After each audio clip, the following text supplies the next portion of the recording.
ইশরাতের পরিবারের নিয়ম হলো, পরিবারের পুরনো কোনো স্মৃতি, আগের কনের কোনো বিয়ের শাড়ি বা এমন কোনো জিনিস যদি তোলা থাকে, তাহলে নতুন বিয়ের সময় সেটা একবার হলেও বের করা হবে। ব্যবহার করা হোক বা না হোক, শুধু একটু দোয়া আর বরকতের জন্য ওগুলো সামনে আনা হবে। এই পুরনো নিয়মের সূত্র ধরেই ইশরাতের নানুর আমলের একটা বিশাল বড় কাঠের সিন্দুকের কথা সবার মনে পড়ে গেল, যেটা বছরের পর বছর ধরে ওই দোতলার গুদাম ঘরে তালাবদ্ধ অবস্থায় পড়ে আছে। আরো অনেক কিছুর সাথেই সেখানে ছিল একটা চিঠি, যেটা সূর্য ডোবার পর খোলা নিষেধ। কেন যেন সূর্য ডোবার আগে তবুও চিঠিটা খোলা হলো না, আর যখন খোলা হলো তখন থেকেই আর কোনো কিছুই স্বাভাবিক থাকলো না। চিঠির খামের ভেতরেই যেন বহু কাল ধরে অপেক্ষায় ছিল কেউ, আর সেই আস্তে আস্তে ইশরাতের মন, স্মৃতি আর অস্তিত্বের ওপর নিজের জাল বিছিয়ে দিল। জিনিসটা শুধু সামনেই আসতে চাইছিল না, ও চাইছিল নতুন কোণে অর্থাৎ ইশরাত ওকে অনুভব করুক, ওকে চিনুক, আর এক মুহূর্তের জন্য হলেও নিজের ভেতরে ওর জন্য একটা জায়গা তৈরি করে দিক। আজ আবার শুনতে পাচ্ছেন শব্দটা? আমার আয়নার ভেতরে রোজ এভাবেই আসে।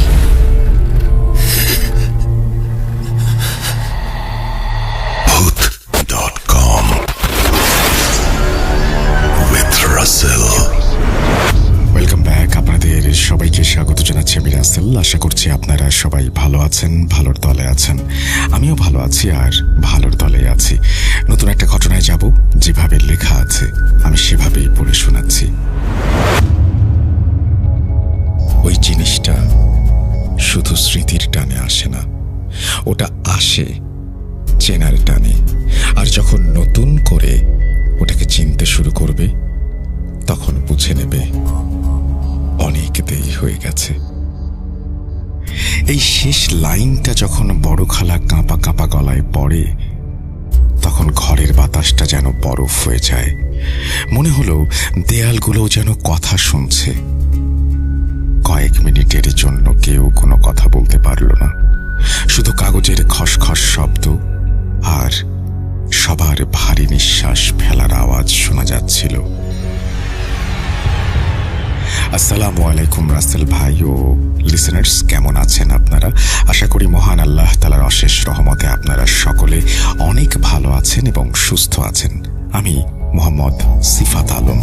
আজকের ঘটনাটি আমি কালেক্ট করেছি ফয়সাল নামের এক ভাইয়ার কাছ থেকে। তিনি আমার সাথে তার জীবনের এক ভয়াবহ অভিজ্ঞতার কথা শেয়ার করেছেন, যে আমি আপনাদের সামনে হুবহু তার ভাষাতেই তুলে ধরার চেষ্টা করছি। মানুষের জীবনের আনন্দ ঘন মুহূর্তগুলো সবসময় আনন্দ দিয়েই শেষ হয়, ব্যাপারটা কি আসলেই তাই? নাকি মাঝে মাঝে এমন কিছু ঘটে যা সারা জীবনের জন্য একটা কালো দাগ রেখে যায়? উত্তর না হয় আপনারাই দেবেন। এবার আসি আজকের ঘটনার প্রসঙ্গে। রাসেল ভাইয়ের কাছে আমি ক্ষমা প্রার্থনা করছি ঘটনার ভেতর অনাকাঙ্ক্ষিত ভুল ত্রুটির জন্য। বলতে শুরু করছেন ফয়সাল ভাই।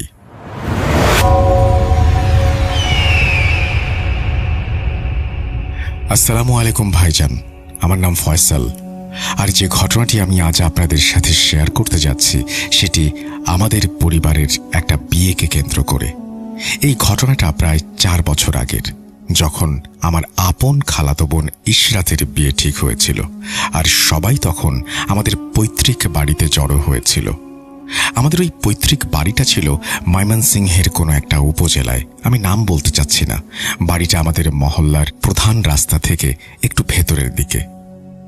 সন্ধ্যা নামলেই ওই এলাকার দোকানপাটের শাটার বন্ধ হতে শুরু করত। চায়ের দোকানগুলোয় কোলাহল আস্তে আস্তে কমে আসত, আর রাতের বেলায় খুব বেশি হলে দূরে কোথাও কুকুরের ডাক শোনা যেত, কিংবা বাতাসে গাছের পাতা খসখস করে আওয়াজ তুলত। আমাদের বাড়িটার সদর দরজা ছিল বিশাল বড়, ভারী কাঠের তৈরি, দরজার গায়ে পুরনো পিতলের বড় বড় পেরেক পোঁতা। দরজা দিয়ে ভেতরে ঢুকলেই প্রথমে একটা লম্বা সরু গলির মতো, তারপর বিশাল খোলা উঠান। উঠানের এক পাশে সারি সারি ঘর, অন্য পাশে রান্নাঘর, আর দোতলায় যাওয়ার জন্য পুরনো আমলের একটা প্রশস্ত কাঠের সিঁড়ি। দেয়ালগুলো অনেক চওড়া, ছাদগুলো অনেক উঁচু। পুরো বাড়িতে সবসময় একটা পুরনো গন্ধ লেগেই থাকত। অনেকদিন বন্ধ থাকা পুরনো কাপড়, কাঠের আসবাবপত্র, আর মাঝে মধ্যে আতরের গন্ধ, সব মিলেমিশে যেমন হয় আর কি। এই গন্ধটাই এই ধরনের পুরনো বাড়িগুলোকে অন্য সব সাধারণ বাড়ি থেকে আলাদা করে তোলে। ছোটবেলা থেকেই আমরা এই বাড়িতে আসা যাওয়া করতাম, কিন্তু এই বাড়ির একটা অংশ এমন ছিল যেটার ব্যাপারে সন্ধ্যার পর কেউ আর তেমন কথাও বলতো না। দোতলার একেবারে শেষ মাথায় একটা স্টোর রুম ছিল। ওই ঘরে পুরনো আসবাবপত্র, কাঠের বড় বড় সিন্দুক, পুরনো দিনের রেশমি কাপড় আর এমন সব জিনিসপত্র রাখা ছিল যেগুলো কেউ রোজ ব্যবহার করত না। আসলে ওগুলো শুধু স্মৃতি হিসেবেই জমিয়ে রাখা হয়েছিল। বড়রা সবসময় বলতেন ওই ঘরে নাকি অনেক ধুলাবালি, বাচ্চারা যেন ওই দিকে না যায়। কিন্তু বয়স বাড়ার সাথে সাথে আমি বুঝতে পারছিলাম যে বাচ্চাদের ওই ঘর থেকে দূরে রাখার কারণ শুধু ধুলোবালি ছিল না। আসলে কিছু জায়গায় এমন থাকে যেগুলোর ব্যাপারে বাড়ির বড়রা মুখে পরিষ্কার করে কিছু বলেন না ঠিকই, কিন্তু তাদের গলার স্বর, তাদের চোখের দৃষ্টি আর সাবধানে চলাফেরা দেখলেই বোঝা যায় যে ওই ঘরে শুধু পুরনো জিনিসপত্রই রাখা নেই, সেখানে অন্য কিছু আছে। ইশরাতের বিয়ের প্রস্তুতি কয়েক সপ্তাহ ধরেই চলছিল, কিন্তু আসল ব্যস্ততা শুরু হলো যখন বিয়ের আর মাত্র কয়েকদিন বাকি।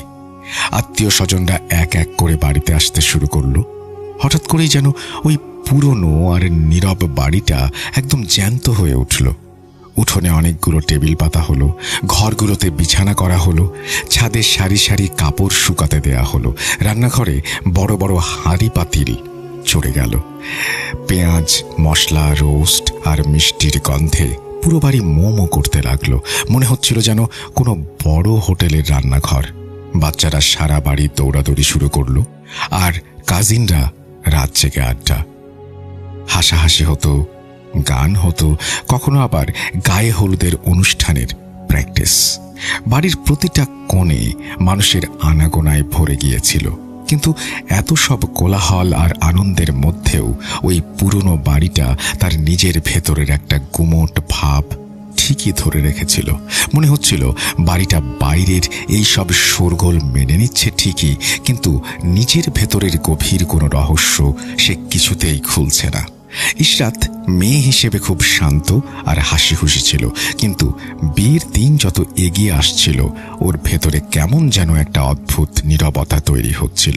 প্রথম দিকে আমরা সবাই ভেবেছিলাম এটা হয়তো বিয়ের আগে সব মেয়েদের এক ধরনের নার্ভাসনেস, কারণ এ সময় মেয়েরা কখনো হাসে, কখনো হঠাৎ চুপ হয়ে যায়, কখনো মায়ের কাছে গিয়ে বসে থাকে। কিন্তু এখন যখন আমি পেছন ফিরে সেই দিনগুলোর কথা ভাবি, আমার মনে হয় ওর ভেতরে তখন অন্য কিছুই চলছিল।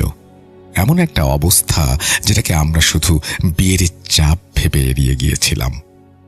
বিয়ের ঠিক 3 দিন আগের কথা, দুপুরবেলা বাড়ির পুরুষরা বেশিরভাগ বাজারের কাজে বা দাওয়াত দেওয়ার কাজে বাইরে গিয়েছিল, আর বাড়ির ভেতরে মহিলারা বিয়ের শাড়ি, গয়না, বাসনপত্র এসব বের করে গোছগাছ করছিল। আমাদের পরিবারের একটা পুরনো নিয়ম ছিল, যদি পরিবারের পুরনো কোনো স্মৃতি, আগের কোনো কনের বিয়ের শাড়ি বা এমন কোনো জিনিস তোলা থাকে, তাহলে নতুন বিয়ের সময় সেটা একবার হলেও বের করে দেখা হবে। ব্যবহার করা হোক বা না হোক, শুধু একটা দোয়া আর বরকতের জন্য ওগুলো সামনে আনা হতো।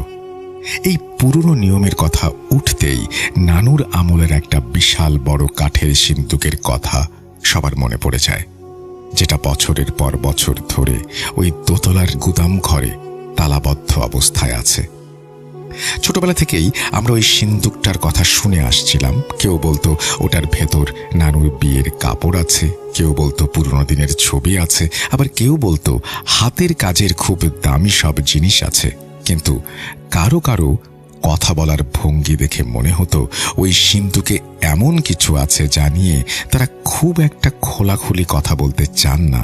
সবচেয়ে অদ্ভুত ব্যাপার ছিল এই সিন্ধুকের ব্যাপারে একটা কথা খুব কড়াকড়িভাবে সবাই মানত, আর সেটা হলো সিন্ধুক খুললে দিনের বেলায় খুলতে হবে, সন্ধ্যার পর কোনোভাবেই ওটা খোলা যাবে না। ছোটবেলায় আমরা এই কথাটা শুনে তেমন একটা পাত্তা দিতাম না, ভাবতাম পুরনো মানুষদের পুরনো সংস্কার। কিন্তু ওই দিন যখন সত্যি সত্যি সিন্দুকটা নিচে নামানোর কথা উঠল, আমি প্রথমবারের মতো বাড়ির বড়দের চেহারায় একটা অন্যরকম আতঙ্ক দেখলাম। বাড়ির বয়োজ্যেষ্ঠ মহিলারা সিদ্ধান্ত নিলেন সিন্দুকটা নিচে নামানো হবে। আমাকে, আমার মামাতো ভাই হায়দারকে আর আরও দুজন কাজিনকে দোতলায় পাঠানো হলো সিন্দুকটা নামিয়ে আনার জন্য। আমরা যখন দোতলায় ওই স্টোর রুমের সামনে গিয়ে দাঁড়ালাম, দেখলাম দরজাটা অর্ধেক আটকে আছে। মনে হচ্ছিল যেন কত বছর ধরে দরজাটা পুরোপুরি খোলাই হয়নি। ভেতরের দিকে তাকিয়ে দেখলাম একদম খুটখুটে অন্ধকার না, কারণ দেয়ালের ওপরের দিকে একটা ছোট্ট ঘুলঘুলি দিয়ে সামান্য একটু দিনের আলো ভেতরে আসছিল।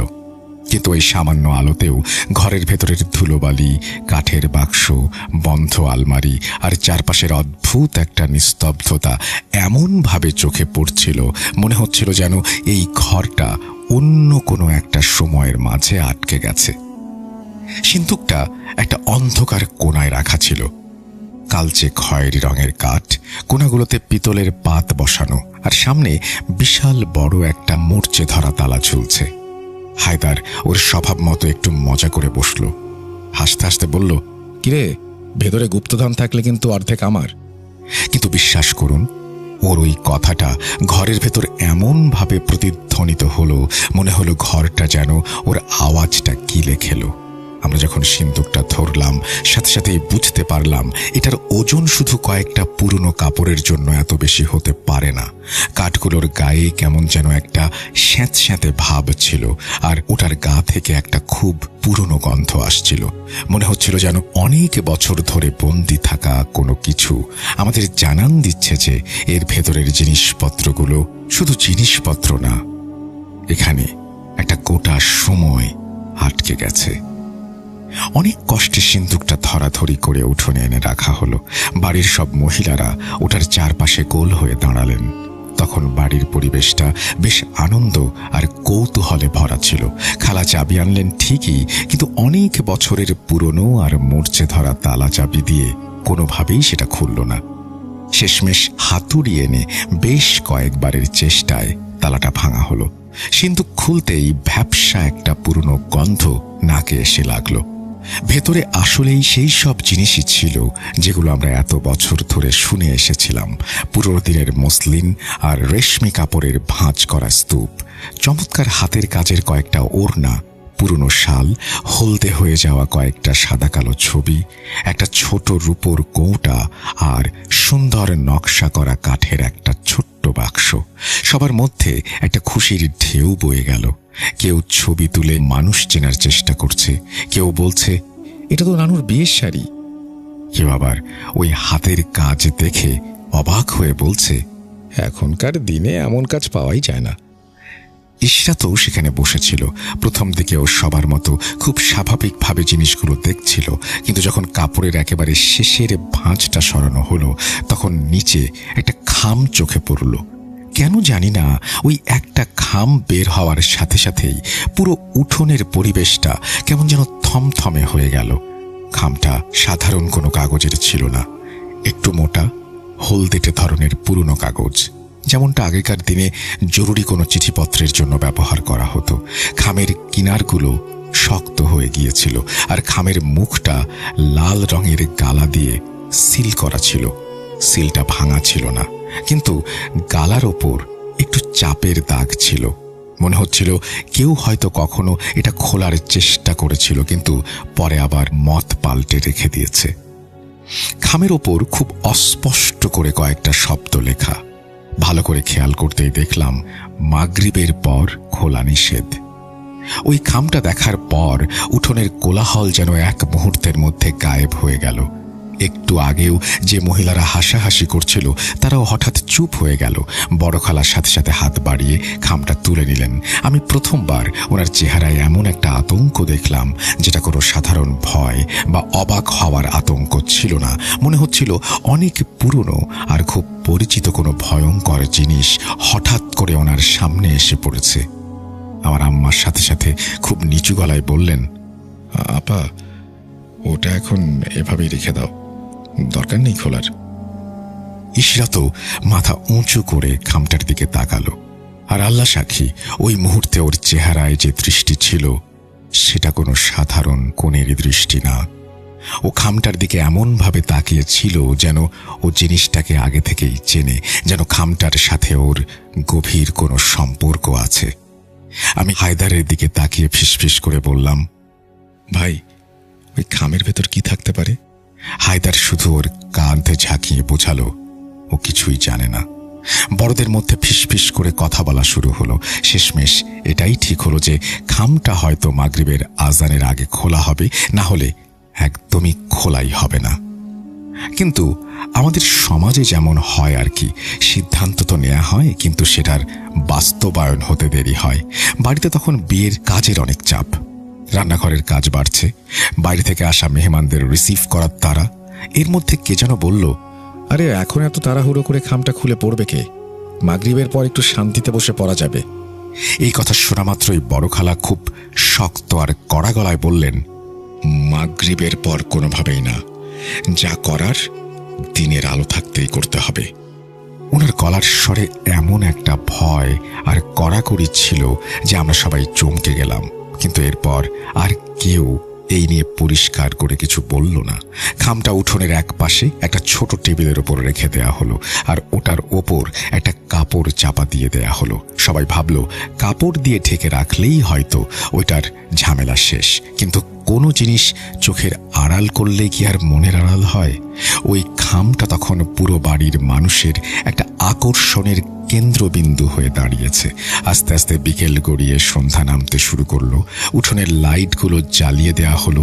রান্নাঘর থেকে মাংসের আর পোলাওয়ের দারুণ সুঘ্রাণ ভেসে আসতে লাগলো। বাচ্চারা আবার তাদের দৌড়াদৌড়ি শুরু করলো। পুরুষরা বাজার থেকে ফিরে এলেন। বাইরে থেকে দেখলে যে কেউ মনে করবে এটা একটা খুব সাধারণ খুশিতে ভরা বাড়ি, যেখানে বিয়ের উৎসব চলছে। কিন্তু আমি এই পুরো সময়টার মধ্যে অদ্ভুত দুটো ব্যাপার খেয়াল করলাম। এক নম্বর হলো, ইশরাত বারবার ওই টেবিলের দিকে তাকাচ্ছিল যেখানে কাপড়ের নিচে ওই খামটা রাখা ছিল। আর 2 নম্বর হলো, ওপরের তলার ওই স্টোর রুমের দিক থেকে 2-3 বার এমন একটা আওয়াজ আসলো, মনে হলো কেউ খুব ভারী পায়ে হেঁটে গিয়ে হঠাৎ করে থেমে গেল। প্রথমে আমরা ভাবলাম হয়তো কোনো কাজিন ওপরে গিয়েছে, কিন্তু হায়দার যখন ওপরে গিয়ে চেক করে আসলো তখন ও বলল সেখানে কেউ নেই। নিচে এসে ও একটু হাসার ভান করে বলল, আরে পুরনো বাড়ি তো, তাই কাঠের মেঝে থেকে এমনিতেই আওয়াজ আসে। কিন্তু ওর চেহারায় কোনো হাসি ছিল না। গলা শুকিয়ে কাঠ। মাগরিবের আজানের পর বাড়ির পরিবেশটা যেন হঠাৎ করেই ভারী আর গুমোট হয়ে গেল। এটা শুধু রাত নামার কারণে না, অন্য একটা কারণ ছিল। ওই খামটা এখনো খোলা হয়নি, আর সিন্ধুকেও ফেরত রাখা হয়নি। কোনো জিনিস যদি তার নিজের জায়গা থেকে বের করে আনা হয় আর সেটার কোনো ফয়সালা না করা হয়, তাহলে সেটা আর শুধু জিনিস থাকে না, সেটা একটা অমীমাংসিত সমস্যা হয়ে দাঁড়ায়। আর পুরো বাড়ি যেন ওই সমস্যার ভার বয়ে বেড়াচ্ছিল। রাতের খাবার শেষ হওয়ার পর সবাই নিজেদের মতো আলাদা আলাদা আড্ডায় বসে গেল। পুরুষরা ড্রয়িং রুমে, মহিলারা ভেতরের ঘরগুলোতে, আর আমরা যারা ছেলে মেয়েরা উঠোনের এক পাশে বসে হালকা গল্প করছিলাম। কিন্তু আমাদের গল্পে কোনো প্রাণ ছিল না। এরই মাঝে আমি দেখলাম আম্মা আর বড় খালা খুব ফিসফিস করে কিছু নিয়ে তর্ক করছেন। আমি একটু এগিয়ে গেলাম। দরজাটা পুরোপুরি চাপানো ছিল না, আমি শুধু এটুকু শুনতে পেলাম, খালা বলছেন, আমি তো আগেই বলেছি, বারণ করেছিলাম ওই সিন্দুক বের না করতে। আম্মা বলছেন, বিয়ের আগে পুরনো জিনিস দেখার নিয়ম তো মানতেই হতো। আমি যদি আগে থেকে বারণ করতাম তাহলে সবাই সন্দেহ করতো না। আমি চুপি চুপি সেখান থেকে সরে আসলাম, কিন্তু আমার মনে ততক্ষণে এই বিশ্বাসটা একদম শক্ত হয়ে গেছে যে সমস্যাটা ওই খামের ভেতরের কোনো চিঠি নিয়ে না। সমস্যাটা এমন কিছু যেটা বাড়ির পুরনো মানুষরা আগে থেকেই জানেন। রাত তখন আনুমানিক 9:30 বাজে। হঠাৎ করে কারেন্ট চলে গেল। লোডশেডিং আমাদের দেশের খুব সাধারণ একটা ব্যাপার। জেনারেটর চালু হতে কয়েক মিনিট তো লাগবেই, কিন্তু ওই কয়েক মিনিটের ঘুটঘুটে অন্ধকারে বাড়ির চেহারাটাই যেন পাল্টে গেল। সবার হাতে থাকা মোবাইলের ফ্ল্যাশ লাইট এদিক ওদিক ঘুরতে লাগলো। উঠোনের এক কোণায় একটা মোমবাতি জ্বালানো হলো। কেউ একজন বাচ্চাদের নিজের কাছে ডেকে নিল। আর ঠিক ওই সময়টাতে আমার চোখ গেল ওই টেবিলটার দিকে, যেখানে কাপড়ের নিচে খামটা রাখা ছিল। আমার পরিষ্কার মনে আছে টেবিলটার কাছে কেউ একজন যেন দাঁড়িয়ে ছিল। আমি সাথে সাথে ওইদিকে মোবাইলের আলো ফেললাম, কিন্তু কেউ নেই। আমি ভাবলাম এটা হয়তো মনের ভুল, কিন্তু ঠিক পরের মুহূর্তেই ইশরাতের গলা শুনতে পেলাম, খুব নিচু কিন্তু একদম পরিষ্কার গলায়। ইশরাত বলল, কাপড়টা কে সরালো? আমরা সবাই চমকে তাকালাম। সত্যি সত্যি খামের ওপর থেকে কাপড়টা অর্ধেক সরে গেছে। লাল গালার সিলটা ওই মোমবাতির অল্প আলোতেও চকচক করছিল। কেউ স্বীকার করল না কাপড়টা কে সরিয়েছে।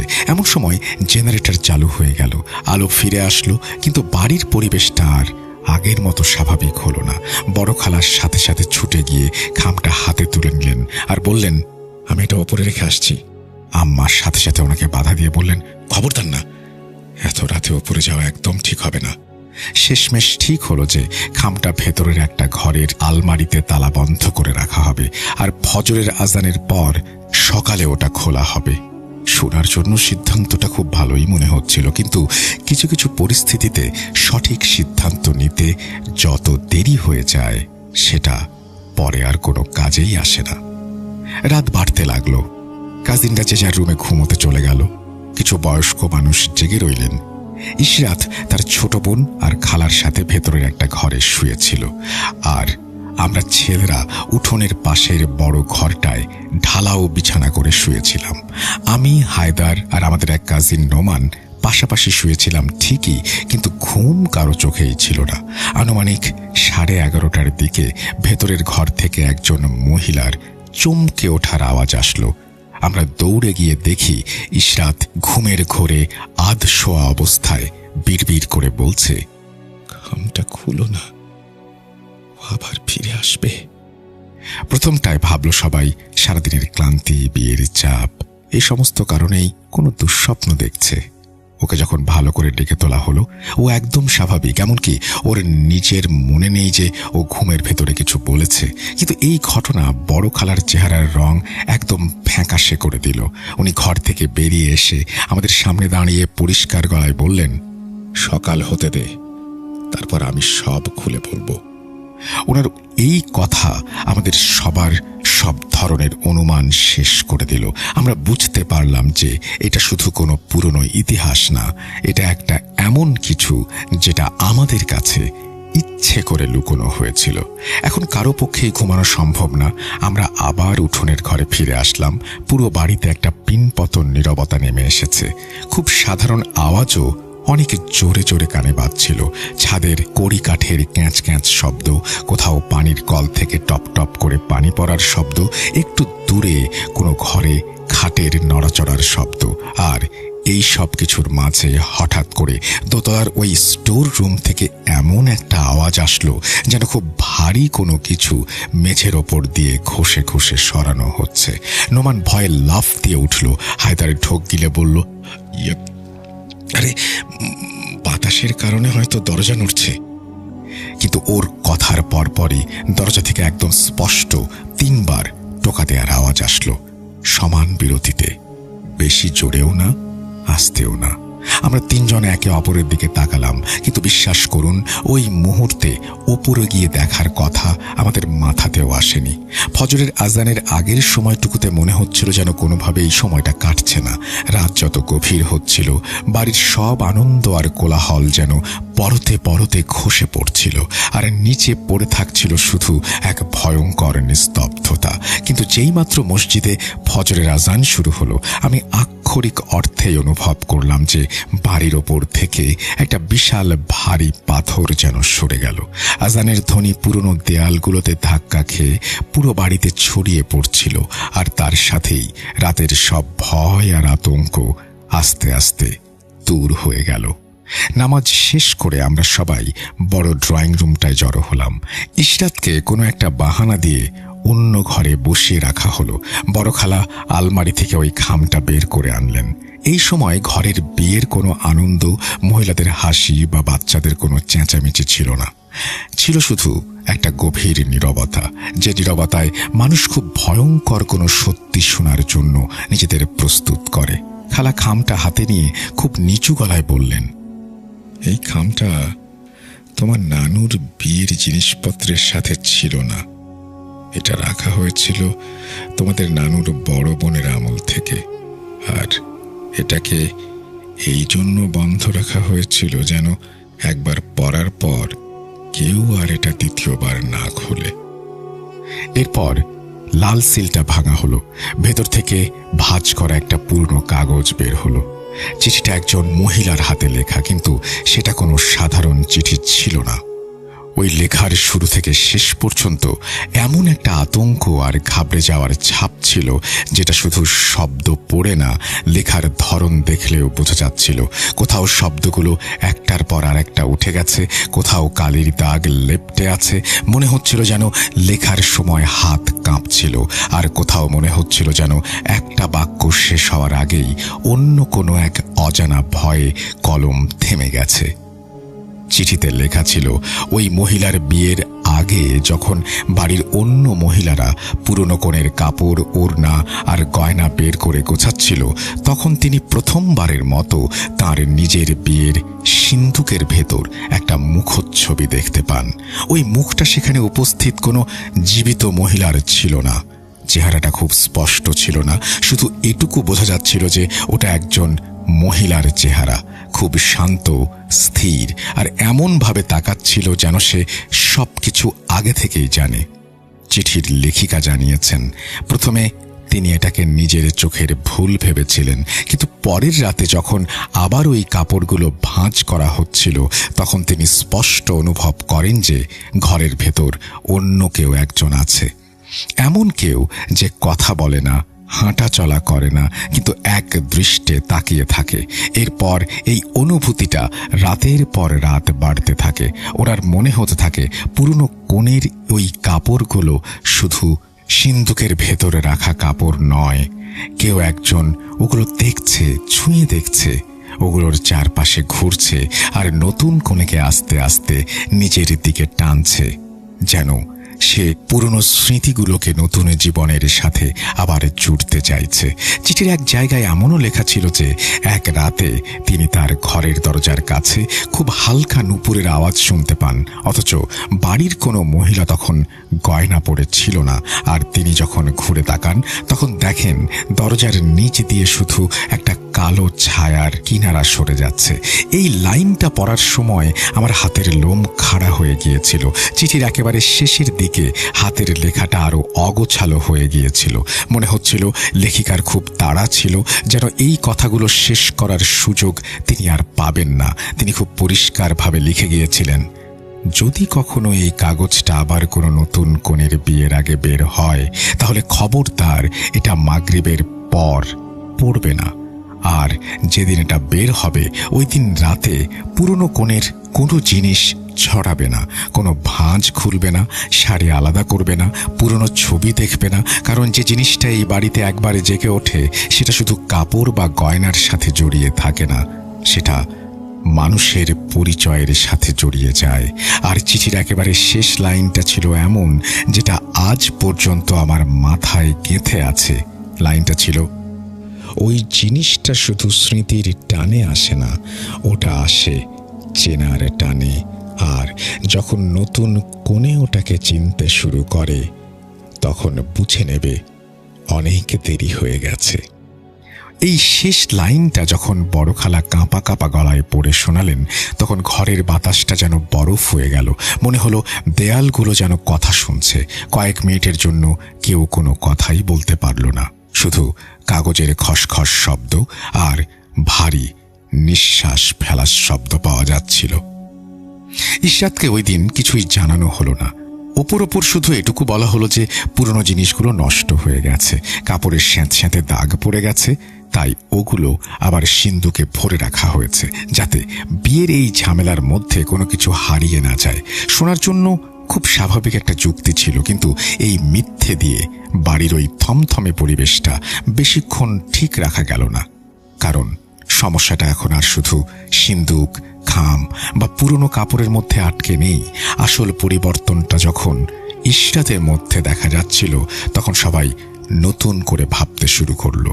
আর সেটা এমনভাবে শুরু হলো যা প্রথম দিকে খুবই সামান্য মনে হচ্ছিল, কিন্তু যখন একটার পর একটা ঘটনা জোড়া লাগতে শুরু করলো, তখন আমরা বুঝতে পারলাম আমরা সিন্দুক থেকে শুধু একটা পুরনো চিঠি বের করিনি, বরং আমরা এমন কিছুর দরজা খুলে দিয়েছি যেটা নতুন কনের গায়ের গন্ধে আবার জেগে উঠেছে। দুপুরের দিকে আমি দেখলাম ইশরাত উঠোনের এক কোনায় বসে আছে। ও এমনভাবে বসেছিল যেন ওর সামনে কেউ একজন দাঁড়িয়ে আছে আর খুব মনোযোগ দিয়েও তার কথা শুনছে। ওর দুই হাত কোলের ওপর রাখা, মাথাটা একপাশে হালকা করে কাত করা, আর চোখ দুটো এমনভাবে স্থির ছিল মনে হচ্ছিল ও কোনো ফাঁকা জায়গার দিকে নয়, বরং নির্দিষ্ট কোনো চেহারার দিকে তাকিয়ে আছে। ওর আশেপাশে তখন কেউ ছিল না, কোনো মহিলা, বাচ্চা বা কাজিন, কেউ না। কিন্তু ওর অঙ্গভঙ্গি দেখে আমার বুকের ভেতরটা কেমন যেন কেঁপে উঠল। আমি কয়েক মুহূর্তের জন্য ওখানেই থমকে দাঁড়ালাম। খালা ওর কাছে গিয়ে খুব স্বাভাবিক গলায় জিজ্ঞেস করলেন, কিরে, কি হয়েছে? ইশরাত কিন্তু চমকে তাকালো না, বরং খুব আস্তে আস্তে যেন কোনো গম্ভীর চিন্তার জগৎ থেকে আবার ফিরে আসলো আর বলল, খালা, ওই চিঠিটা কে লিখেছিল?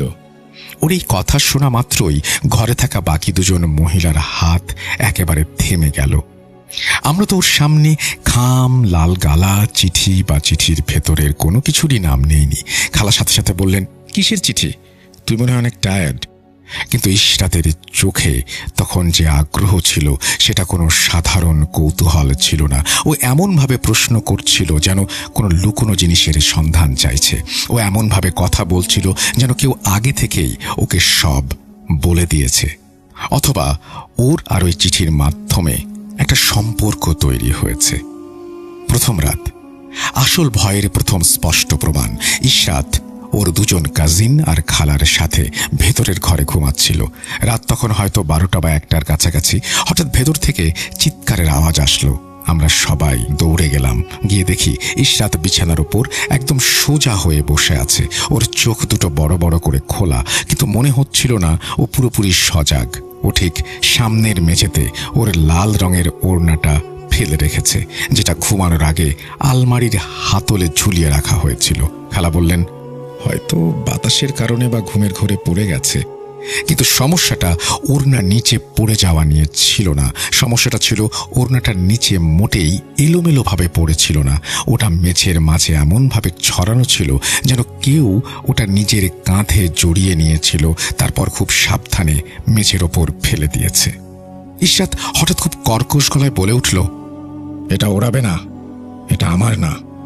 ঠিক পরের মুহূর্তেই ও নিজের কথায় নিজেই চমকে উঠল। হাউমাউ করে কাঁদতে শুরু করলো। ওকে পানি খাওয়ানো হলো, কালিমা পরানো হলো। সবাই ভাবলো হয়তো বাজে কোনো স্বপ্ন দেখছে, কিন্তু ওই রাতের পর ওই ঘরের জিনিসপত্র সব পাল্টে দেয়া হলো। খাম আর সিন্দুকের কথা আর কেউ মুখেও আনত না। পরদিন সকালে, অর্থাৎ দ্বিতীয় দিন, ইশরাতের গায়ের রং ফ্যাকাশে হয়ে গেল। ও নাস্তা প্রায় করলই না। সবচেয়ে অদ্ভুত ব্যাপার ছিল, ও বাড়ির পরিচিত মানুষদের চিনতেও সময় নিচ্ছিল। মানুষগুলোর মুখের দিকে তাকিয়ে এমনভাবে ভ্রু কুঁচকাচ্ছিল যেন এক মুহূর্তের জন্য ওই পরিচিত মুখগুলো প্রতিচ্ছবি হয়ে ভেসে উঠছে। দুপুরের দিকে একটা এমন ঘটনা ঘটল যে আমাদের সবাইকে একদম ভেতর থেকে নাড়িয়ে দিল। ইশরাত ওর ছোট বোনের সাথে একটা ঘরে বসেছিল। হঠাৎ ওর বোন প্রচণ্ড জোরে একটা চিৎকার দিয়ে রুম থেকে ছুটে বেরিয়ে আসলো। আমরা দৌড়ে ভেতরে গেলাম।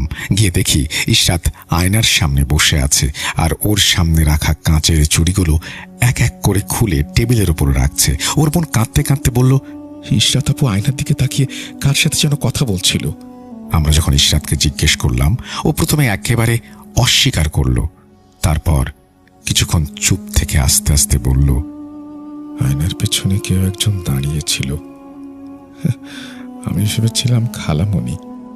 কিন্তু আয়নাটা ঘরের এমন জায়গায় রাখা ছিল, ওটার পেছনে কেউ দাঁড়ালে ঘরের বাকি সবাই দেখতে পেত। সেখানে কেউ ছিল না। তারপর ইশরাত আয়নার দিকে এমনভাবে তাকিয়েছিল যেন কাঁচের ওপর একটা আবছা ছায়া লেগে আছে। ওই দিনই আসরের আজানের পর আমি নিজের চোখে দেখলাম ইশরাত উঠোন থেকে ভেতরের দিকে যাচ্ছিল। হঠাৎ দরজার কাছে গিয়ে ও থমকে দাঁড়ালো। সামনে কেউ নেই, কিন্তু ওর চোখ এমনভাবে ওপর থেকে নিচ পর্যন্ত ঘুরল যেন দরজার মাঝখানে বিশাল বড় কেউ একজন দাঁড়িয়ে আছে। সে অবাক হয়ে আমাদের জিজ্ঞেস করল, তোমরা আসলে কিছু দেখতে পাও না? ওর গলায় কোনো সন্দেহ ছিল না, ছিল অদ্ভুত এক হতাশা। তৃতীয় দিন মাগরিবের আজানের পর সবচেয়ে ভয়ঙ্কর ঘটনা ঘটল। ইশরাতকে সাজানোর জন্য মহিলারা যখন ওর চারপাশে ভিড় করেছিল, তখন ঘরের ভেতর আগে থেকেই অদ্ভুত একটা গুমোট পরিবেশ বিরাজ করছিল। বাইরের উঠোনে লাইট জ্বলছে, দূর থেকে বাসনপত্রের শব্দ। ভেতরের ওই ঘরটায় যেখানে ইশরাতকে বসানো হয়েছিল, সেখানকার বাতাস যেন একটু ভারী। আর ঘরের একটা কোণার দিকে ইশরাত এক দৃষ্টিতে তাকিয়ে রইল, যেখানে পুরনো সিন্দুক থেকে বের করা ওই রূপলি কৌটাটা রাখা ছিল। ওর চোখ কয়েক সেকেন্ডের জন্য যেন ওখানেই আটকে গেছে। তারপর ওর চেহারা থেকে রক্ত যেন হঠাৎ করেই উধাও হয়ে গেল। মনে হলো কেউ ভেতর থেকে ওর শরীরের সমস্ত উষ্ণতা শুষে নিয়েছে। ওর ঠোঁট কাঁপল না, কিন্তু গলা দিয়ে আওয়াজ বের হলো। ও বলল, ও বলছে আমি নাকি দেরিতে এসেছি। এই ঘরটা নাকি আগে ওর ছিল। এই কথা শোনার পর পুরো ঘর থমকে গেল।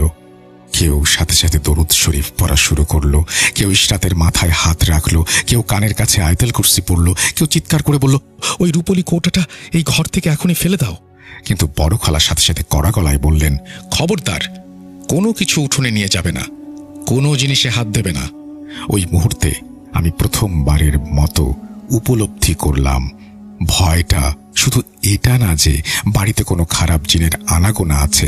আসল ভয়টা ছিল এই যে ওই জিনিসটা আস্তে আস্তে ইশরাতের মন, ওর স্মৃতি আর ওর অস্তিত্বের ওপর নিজের জাল বিছিয়ে দিচ্ছে। ইশরাতের দৃষ্টি একটা নির্দিষ্ট জায়গাতে আটকে ছিল, যেন ও সত্যি সত্যি এমন কাউকে দেখছে যাকে আমরা দেখতে পাচ্ছি না। খালার সাথে সাথে মামাকে ডাক দিল, আর মুহূর্তের মধ্যেই মামা সব পুরুষরা ওই ঘরের দরজার বাইরে এসে জড়ো হলো। ভেতরের অবস্থা দেখে সবার রং ফ্যাকাশে হয়ে গেল। তখনই সিদ্ধান্ত নেওয়া হলো আর দেরি করা যাবে না। এলাকার কোনো পরহেজগার জ্ঞানী হুজুরকে ডাকা খুব জরুরি। আমাদের মহল্লার বড় মসজিদের ইমাম সাহেব, যাকে সবাই খুব শ্রদ্ধা করত, তিনি আমাদের পরিবারের অনেক পুরনো পরিচিত মানুষ। সাথে সাথে একটা ছেলেকে পাঠানো হলো ওনাকে ডেকে নিয়ে আসার জন্য। প্রায় 15-20 মিনিট পর ইমাম সাহেব আসলেন। ওনার আসার সাথে সাথে বাড়ির পরিবেশে একটা অদ্ভুত পরিবর্তন অনুভব করলাম। মনে হলো একটা দিশেহারা নৌকায় একজন শক্ত হাল ধরার মানুষ পাওয়া গেছে। উনি সোজা ওই ঘরের ভেতরে ঢুকলেন যেখানে ইশরাত বসেছিল। উনি কোনো অপ্রয়োজনীয় প্রশ্ন করলেন না, কারো ওপর রাগ দেখালেন না, জোরে জোরে কিছু পড়ে পরিবেশটাকে আরো নাটকীয় করার চেষ্টা করলেন না। প্রথমে কয়েক মুহূর্ত উনি শুধু চুপচাপ দাঁড়িয়ে রইলেন, পুরো ঘরটায় চোখ বুলালেন, ইশরাতের চেহারার দিকে তাকালেন, তারপর ওই কোণটার দিকে তাকালেন যেখানে রূপোর কৌটাটা রাখা ছিল। তারপর খুব শান্ত গলায় বললেন, সবাই একসাথে কথা বলবেন না, একজন আমাকে প্রথম থেকে সব ঘটনা খুলে বলুন। বড় খালা কাঁপা কাঁপা গলায় পুরো ঘটনা শোনালেন। ইমাম সাহেব পুরোটার সময় একদম চুপচাপ শুনে গেলেন। ওনার চেহারায় ঘাবড়ে যাবার কোনো ছাপ ছিল না। ইমাম সাহেব দুটো কাজ করলেন। প্রথমত, উনি ইশরাতের আশপাশ থেকে ভিড় কমিয়ে দিলেন, শুধু দুজন বয়স্ক মহিলা যেন থাকে, বাকিরা একটু যেন পিছিয়ে দাঁড়ায়। দ্বিতীয়ত, উনি ওই রূপোর কৌটায় নিচে হাত দিলেন না, বরং একটা পরিষ্কার কাপড় আনালেন। ওই কাপড় দিয়ে কৌটাটাকে মুড়িয়ে ঘরের এক কোণায় আলাদা করে রাখতে বললেন। আমি আম্মার কাছ থেকে সব শুনি। এরপর উনি ইশরাতের কাছে কোনো চেয়ারে না বসে ফ্লোরে বসে পড়লেন। তারপর বললেন, মা ইশরাত, আমার দিকে তাকাও। তখন ইশরাত খুব আস্তে করে মাথা উঁচু করল, কিন্তু ওর চোখের দৃষ্টিতে কয়েক মুহূর্তের জন্য এমন একটা অচেনা ভাব ছিল যেটা আম্মা আজও ভুলতে পারেন না। মনে হচ্ছিল ও কয়েক মুহূর্তের জন্য বোঝার চেষ্টা করছিল সামনে বসা মানুষটা আসলে কে। ইমাম সাহেব খুব জোরে কিছু পড়া শুরু করলেন না। ওনার পড়ার ধরনটা এমন ছিল না যেন উপস্থিত সবাইকে শোনানোর জন্য উনি পড়ছেন। উনি তেলাওয়াত শুরু করলেন। কয়েক মিনিট পর উনি এক গ্লাস পানি আনালেন, পানিতে কিছু পড়ে ফুঁ দিলেন। তারপর ইশরাতের ঠোঁটে পানিটা আলতো করে ছুঁইয়ে দিলেন। জোর করে কোনো কিছু করতে গেলেন না। যখনই পানিটা ওর ঠোঁটে লাগলো, ইশরাতের হাত দুটো হঠাৎ করে খুব জোরে কাঁপতে শুরু করলো। সাথে সাথে চোখ বন্ধ করে ফেলল, এমনভাবে নিজেকে গুটিয়ে নিল যেন প্রচণ্ড শীতে জমে গেছে। ঠিক সেই মুহূর্তে ঘরের তাপমাত্রা হঠাৎ কমে যেতে শুরু করলো। ইমাম সাহেবের চেহারার কোনো পরিবর্তন আসলো না। উনি শুধু গলার আওয়াজটা একটু শক্ত করলেন আর সূরা বাকারার কিছু আয়াত পড়া শুরু করলেন। ইশরাত চুপচাপ বসেছিল। তারপর ওর নিঃশ্বাস ভারী হয়ে এলো। সে হঠাৎ করে বলল, এটা আমার ঘর। ঘরের ভেতর উপস্থিত সবাই চমকে গেল। ইমাম সাহেব সাথে সাথে হাত নেড়ে সবাইকে চুপ থাকতে বললেন। ইশরাতকে বললেন, মা, কালিমা পড়ো। ইশরাতের ঠোঁট নড়ল। মনে হচ্ছিল অনেক বয়স্ক ক্লান্ত কোনো একটি গলা। আমি বলেছিলাম দেরি করিস না। এবার ঘরের বাইরে দাঁড়িয়ে থাকা পুরুষটাও কথাটা পরিষ্কার শুনতে পেল, আর এক মুহূর্তের জন্য পুরো বাড়িটা যেন নিস্তব্ধ হয়ে গেল। ইমাম সাহেব আয়াতুল কুরসি, সূরা ফালাক বারবার পড়তে লাগলেন, ফুঁ দিতে লাগলেন এবং বলতে লাগলেন, এটা আল্লাহর ঘর, এই মেয়ে আল্লাহর বান্দি। কোনো জিনের ধোঁকা, কোনো পুরনো সম্পর্ক, কোনো অশুভ শক্তি আল্লাহর হুকুমের চেয়ে বড় হতে পারে না। ওনার এই কথাগুলো আজও আমার কানে বাজে। আমি দরজার বাইরে থেকে শুনেছি। প্রায় আধা ঘন্টা ধরে উনি একটানা তেলাওয়াত করলেন। এই সময়ের মধ্যে ইশরাতের শারীরিক আর মানসিক অবস্থার পরিবর্তন আসছিল। কখনো নেতিয়ে পড়ছিল, কখনো শরীর দ্রুত কাঁপছিল। অবস্থা যখন একটু স্বাভাবিক, তখন ইমাম সাহেব বাড়ির বড়দের আলাদা করে ডেকে কিছু কড়া নির্দেশ দিলেন। উনি বললেন, ইশরাতের সামনে আর কখনো ওই চিঠি বা সিন্দুকের ব্যাপারে কোনো কথা বলা যাবে না। ওকে একা রাখা যাবে না। রাতের বেলায় ওর ঘরে সূরা বাকারার তেলাওয়াত চালিয়ে রাখতে হবে। আর সবচেয়ে জরুরি কথা হলো, পুরনো কোণের ওই জিনিসগুলো কোনো প্রথা বা নিয়মের নামে আর কোনো দিন খোলা যাবে না। অনেক সময় পুরনো জিনিসের সাথে শুধু পরিবারের স্মৃতি জড়িয়ে থাকে না, কিছু জিন বা শয়তানি শক্তিও থাকে। এখন ভয়ের কোনো কারণ নেই, আল্লাহর জিকির করুন। ওই রাতের পর বাড়িতে প্রথমবারের মতো শান্তি ফিরে আসলো, যেটা পুরোপুরি স্বাভাবিক না হলেও অন্তত ভয়ঙ্কর ছিল না। ইশরাত আগের মতো হাসি খুশি হয়ে যায়নি ঠিকই, কিন্তু ওর চোখের ওই পাথর হয়ে যাওয়া দৃষ্টিটা আর ফিরে আসেনি। আমি ফয়সাল এই ঘটনাটা আপনাদের সাথে শেয়ার করলাম কারণ আমাদের সমাজে বিয়ে, যৌতুক, পুরনো পৈতৃক বাড়ি আর পুরনো স্মৃতি বিজড়িত জিনিসপত্রের সাথে অনেক গভীর আবেগ জড়িয়ে থাকে। আমরা প্রায়ই ভাবি যে জিনিসটা আমাদের পূর্বপুরুষদের। ইশরাত শ্বশুর বাড়ি চলে গিয়েছিল। ইশরাতের বিয়েও খুব ভালোভাবেই সম্পূর্ণ হয়েছিল, কিন্তু যেটা পারিবারিক পুরনো জিনিস সেটা সুরক্ষিত হতে হবে, আর যেটা অনেক পুরনো সেটা শুধুই একটা স্মৃতি। বেশিরভাগ সময় হয়তো এমনটাই মনে হয়, কিন্তু সব সময় না। কিছু জিনিস স্মৃতির কারণে নয়, বরং তার নীরবতার কারণে ভয়ঙ্কর হয়ে উঠতে পারে। এইটা বলেই ফয়সাল ভাই তার ঘটনা শেষ করেন। প্রিয় লিসনার্স, এই ছিল আজকের ঘটনা। ফয়সাল ভাই আমাকে যেভাবে বলেছিলেন আমি চেষ্টা করেছি সেভাবেই গুছিয়ে আপনাদের সামনে তুলে ধরতে। সিফাত আলম এই ঘটনাটি ফয়সাল ভাইয়ের কাছ থেকে সংগ্রহ করে নিয়ে আসার জন্য আপনাকে অসংখ্য ধন্যবাদ। ধন্যবাদ আপনাদের সবাইকে যারা এতক্ষণ পর্যন্ত মনোযোগ দিয়ে এই ঘটনাটি শুনলেন। আমরা চলে যাব আমাদের পরবর্তী ঘটনায়।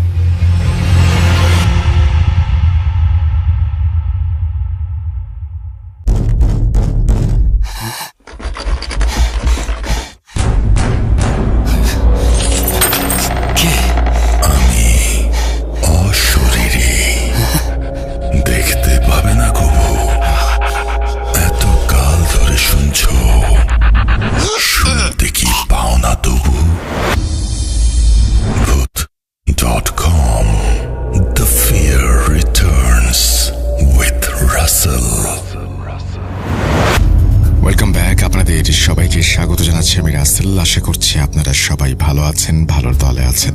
আমিও ভালো আছি আর ভালোর দলে আছি। নতুন একটা ঘটনায় যাব, যেভাবে লেখা আছে আমি সেভাবেই পড়ে শোনাচ্ছি। আসসালামু আলাইকুম রাসেল ভাই, আশা করি ভালো আছেন। আমি মোহাম্মদ রকুনুজ্জামান রনি। আমার বাসা নীলফামারী সদর উপজেলায়। আমি উত্তরা ইপিজেডে একটি চাইনিজ কোম্পানিতে একজন আইটি অফিসার হিসেবে কর্মরত আছি। আমি 2015-16 সাল থেকে ভূত এফএমের একজন নিয়মিত শ্রোতা এবং অনেক বড় ভক্ত। ভূত এফএম বন্ধ হয়ে যাওয়ার পরে সত্যিই অনেক কষ্ট পেয়েছি, কিন্তু ভূত.com আসার পরে আবারও ভালোবাসার জিনিসটা নতুনভাবে ফিরে পেয়েছি। আগে থেকেই লাইভ শুনতে পারতাম না, তাই ডাউনলোড করে শুনতাম। অনেক পরে আমার ছোট ভাই মুক্ত ও আপনার একজন বড় ভক্ত হয়ে যায়। আমরা দুই ভাই মিলে অনেক স্টোরি শুনেছি, অনেক কিছু জানতে পেরেছি এই অদৃশ্য জগৎ সম্পর্কে। তবে দিনে দিনে যেন নিজেকে অপরাধী মনে হয়। এত হাজার হাজার ঘটনা শুনি, নিজে একটাও শেয়ার করি না। তাই আজকে আমি আমার পরিবারের সদস্যকে নিয়ে ঘটে যাওয়া ছোট বড় কিছু ঘটনা শেয়ার করব। সব মিলিয়ে একটু লম্বা হবে, কতটা পারবো জানি না, তবুও চেষ্টা করব সংক্ষেপে গুছিয়ে লিখতে। আশা করব পুরোটা এক এপিসোডে পড়ে শোনাবেন। আমার সাথে ঘটা ছোট ঘটনা।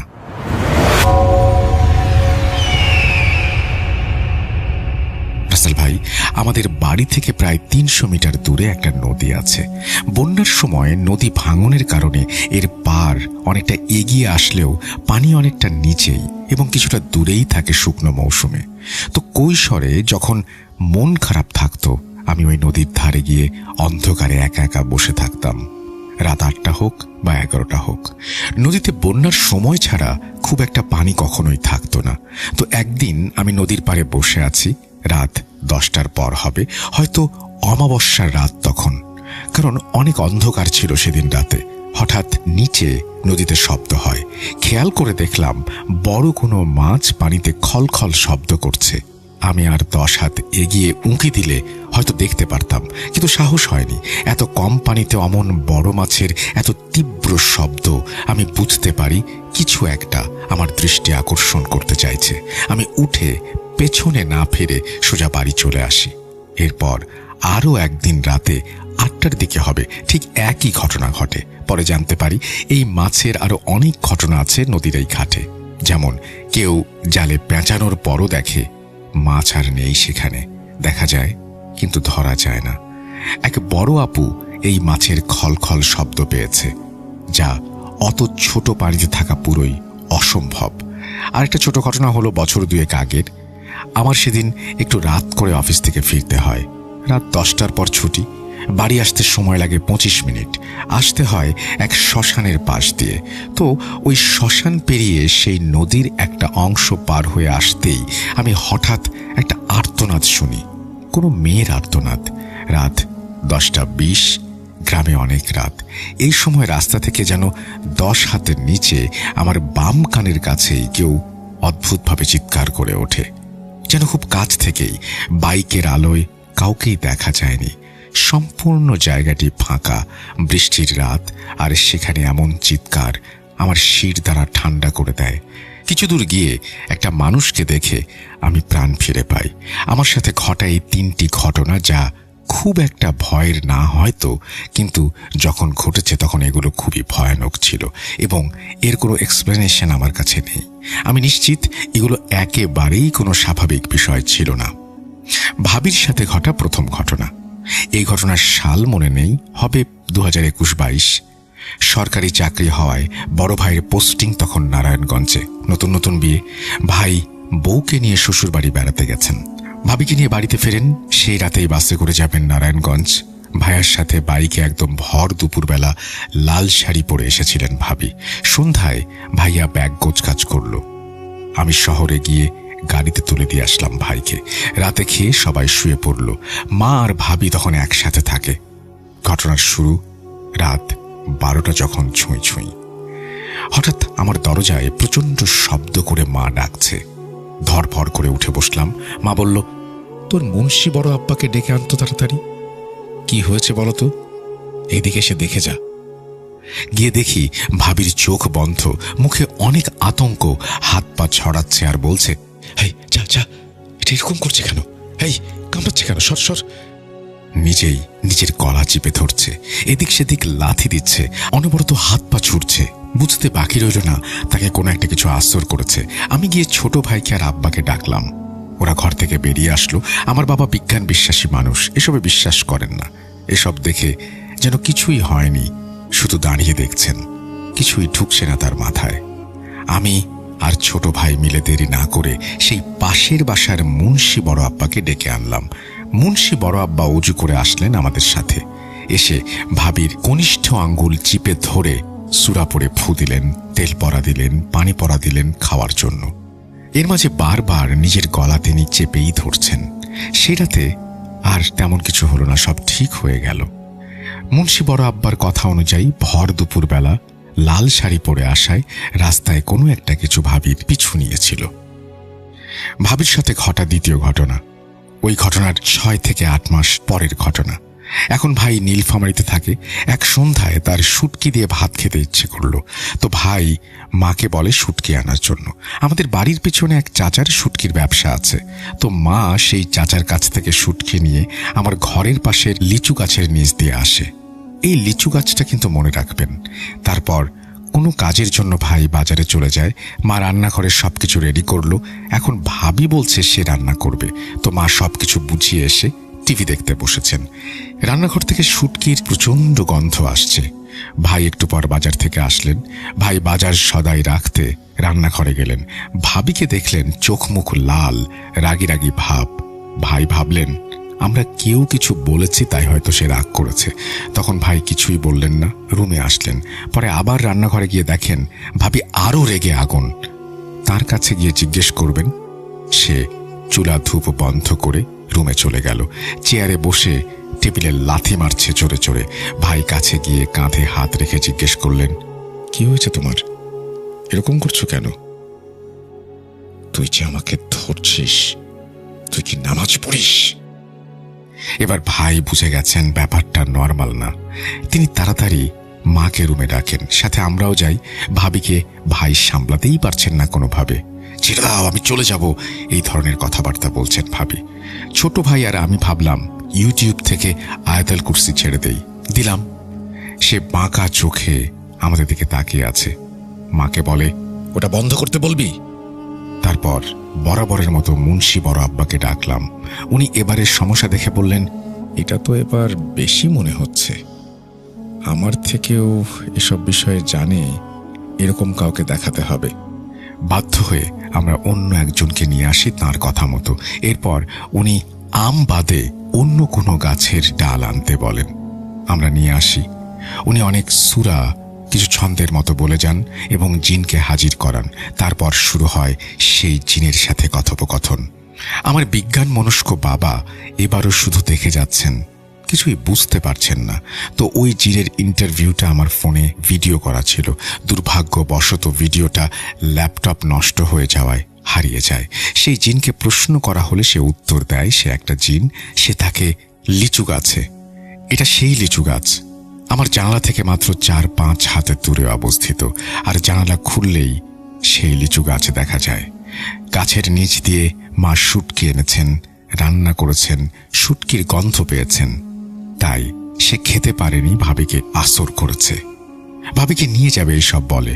তবে বলে রাখি, সেই জিনটি অনেক দিন থেকে এখানে থাকে, আমাদের কখনো কোনো দিন দেখা দেয়নি। পরে হুজুর অনেক চেষ্টা করে তাকে ছাড়াতে পারেন। হুজুর তেল পরা দেবার পর ভাবি অজ্ঞান হয়ে যান। কিছুক্ষণ পর তার নাকে মুখে তেল পরা দেয়া হয় এবং তার জ্ঞান ফেরে। আমাদের ঘরের বাইরে ওই লিচু গাছের দিকে যেন কিছু একটা দৌড়ে বেরিয়ে যায় বলে মনে হয়। ঠিক কুকুরও না, বেড়ালো না, ওটা অন্য কোনো অপরিচিত কিছু। এরপর আর কোনো সমস্যা হয়নি। তবে সেদিন নিশ্চিত হয়েছে যে আমার ঘরের সাথে লাগোয়া এই লিচু গাছে আমার এক প্রতিবেশী আছে। ভাতিজির সাথে ঘটা সাম্প্রতিক ঘটনা, সর্বশেষ ও সম্প্রতি আমার ভাতিজির সাথে ঘটা এই ঘটনা মাত্র গত সপ্তাহে ঘটেছে। আমার ভাতিজির বয়স 21 মাস। সেদিন ভাই ও ভাবি ভাতিজি মিলে ডাক্তারের চেম্বারে গিয়েছিল। আমাদের বাড়িতে আরেকটা সুসংবাদ আসছে। আসার সময় সাথে করে মিষ্টি নিয়ে আসে। ঘটনার শুরু হয় রাতে। ঠিক রাত 11টার পর ঘুমের মধ্যেই কেঁদে ওঠে ভাতিজি। তারপর তাকে কোনোভাবেই থামাতে পারছিল না ভাই ও ভাবি। কান্নার বেগও বেড়েই যাচ্ছিল। ঘুম ভেঙে উঠে দেখি ওকে নিয়ে সবাই বারান্দায় বসে আছে। কেউ সামলাতে পারছে না। ফোনে কার্টুন দেখা পছন্দ, কিন্তু সে দেখছে না। একটা পছন্দের চকলেট আছে তার, সেটা দেয়া হচ্ছে, খাচ্ছে না। তার কান্নার কারণ খুঁজতে রীতিমতো অনেক কিছুই আমরা চেক করলাম, খুঁজে বের করার চেষ্টা করলাম কোথাও ব্যথা পেয়েছে কিনা, পিঁপড়া কামড়েছে কিনা। খেয়াল করে দেখলাম বাড়ির একটা অন্ধকারের দিকে তাকিয়ে সে বারবার কাঁদছে আর বলছে, যাব না, যাব না। তার বাবার কোলে থাকতে থাকতে কাঁদতে কাঁদতে তার গালে জোরে জোরে অস্বাভাবিকভাবে আঘাত করেই চলেছে। এতটা এগ্রেসিভ না, সে তো এরকম ছিল না। অগত্যার সন্দেহের কারণে আবারও পাশের বাসার সেই মুন্সি বড় আব্বাকে ডেকে নিয়ে আসা হলো। উনি আবারও ঠিক ওনার পদ্ধতি মেনে পানি পড়া এবং তেল পড়া দিলেন, ঝাড়ফুঁক করলেন, কিন্তু থামার কোনো লক্ষণই নেই। শেষে আমিও আমার ছোট ভাই রুমে গিয়ে বসলাম। বললাম, এটা তো অন্যরকম কেস মনে হচ্ছে। তিনি বললেন, আমিও তোদের এটাই বলতে চাচ্ছি। তারপর ছোট ভাইকে বললাম, ফ্রিজ থেকে একটা মিষ্টি নিয়ে আয়। ভাতিজির কাছে মিষ্টি নিয়ে ঘুরে এসে আমাদের সেই প্রতিবেশী মানে লিচু গাছের বাসিন্দাকে দিয়ে আসতে হবে বলে ঠিক করলাম। তাই করা হলো। বিশ্বাস করবেন কিনা জানি না, মিষ্টি যখন গাছের দিকে ছুঁড়ে দিয়েছি তার 30 সেকেন্ডের মাথায় আমার কোলে বাচ্চা আসলো, কান্না থামলো, চকলেট খেলো, পানি পড়া পান করলো, সবকিছুই হলো। কার্টুনও দেখলো এবং কোলে এসে সে একেবারেই ঠান্ডা। তো এই ছিল আমার এবং আমার পরিবারের সাথে ঘটে যাওয়া নানা ঘটনা। আশা করছি ঘটনাটি ভালো লেগেছে। এই ঘটনাগুলো সম্পূর্ণ সত্যি, যার সাক্ষী আমি নিজেই। কতটা গুছিয়ে লিখতে পেরেছি জানি না, ভুল ত্রুটি ক্ষমা করবেন। ঘটনাটি যিনি পাঠিয়েছেন তিনি নাম প্রকাশ করতে চান না, আমিও নাম প্রকাশ করলাম না, তবে তিনি নাম, ফোন নাম্বার, ঠিকানা সবই দিয়েছেন। ভালো থাকবেন আপনি। যারা শুনলেন তাদেরকে অসংখ্য ধন্যবাদ। আমরা চলে যাব আমাদের পরবর্তী ঘটনায়।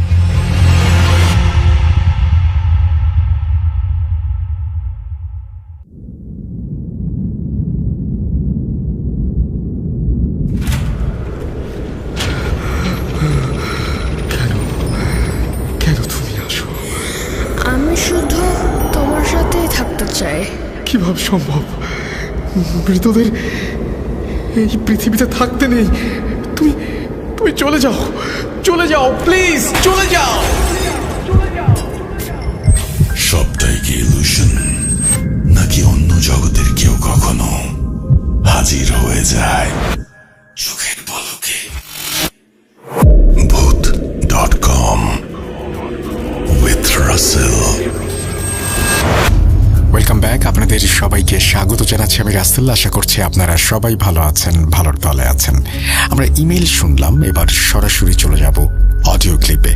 এর মাঝখানে আপনারা একবার ঘুরে আসতে পারেন আমাদের ওয়েবসাইট থেকে এই শো শেষ করে www.bhoot.com.pd। এই হচ্ছে আমাদের অ্যাড্রেস। আপনি সেখানে গিয়ে পাবেন অনেক অনেক ঘটনা, সেই সাথে অন্য ভুবন। আপনারা যদি অন্য ভুবন দেখে আসতে চান তাহলে দেখে আসতে পারেন। অন্য ভুবন হচ্ছে এমন একটা প্ল্যাটফর্ম, এটা প্ল্যাটফর্ম বলবো নাকি ফোরাম বলবো, যেখানে সব কন্টেন্ট ক্রিয়েটাররাই কথা বলতে পারেন। মানে যারা ভয়ঙ্কর ঘটনা পছন্দ করেন বা শোনাতে চান, তাদের সবার একটা ফোরাম এই অন্য ভুবন। আপনিও ঘুরে আসতে পারেন। জাস্ট চেক করুন, দেখুন যে হরর লাভারদের জন্য আমরা কোন ধরনের প্ল্যাটফর্ম তৈরি করলাম। চলে যাচ্ছি ঘটনায়। আসসালামু আলাইকুম রাসেল ভাইয়া, আশা করি ভালো আছেন এবং ভালোর দলে আছেন। আমি সাদিয়া জান্নাত কুষ্টিয়া থেকে বলছিলাম। ঘটনা শুরু করার আগেই একটু বলে নিতে চাই যে জিন জাতি বা সুপারন্যাচুরাল এন্টিটিস সম্পর্কে আমার খুব বেশি ধারণা ছিল না।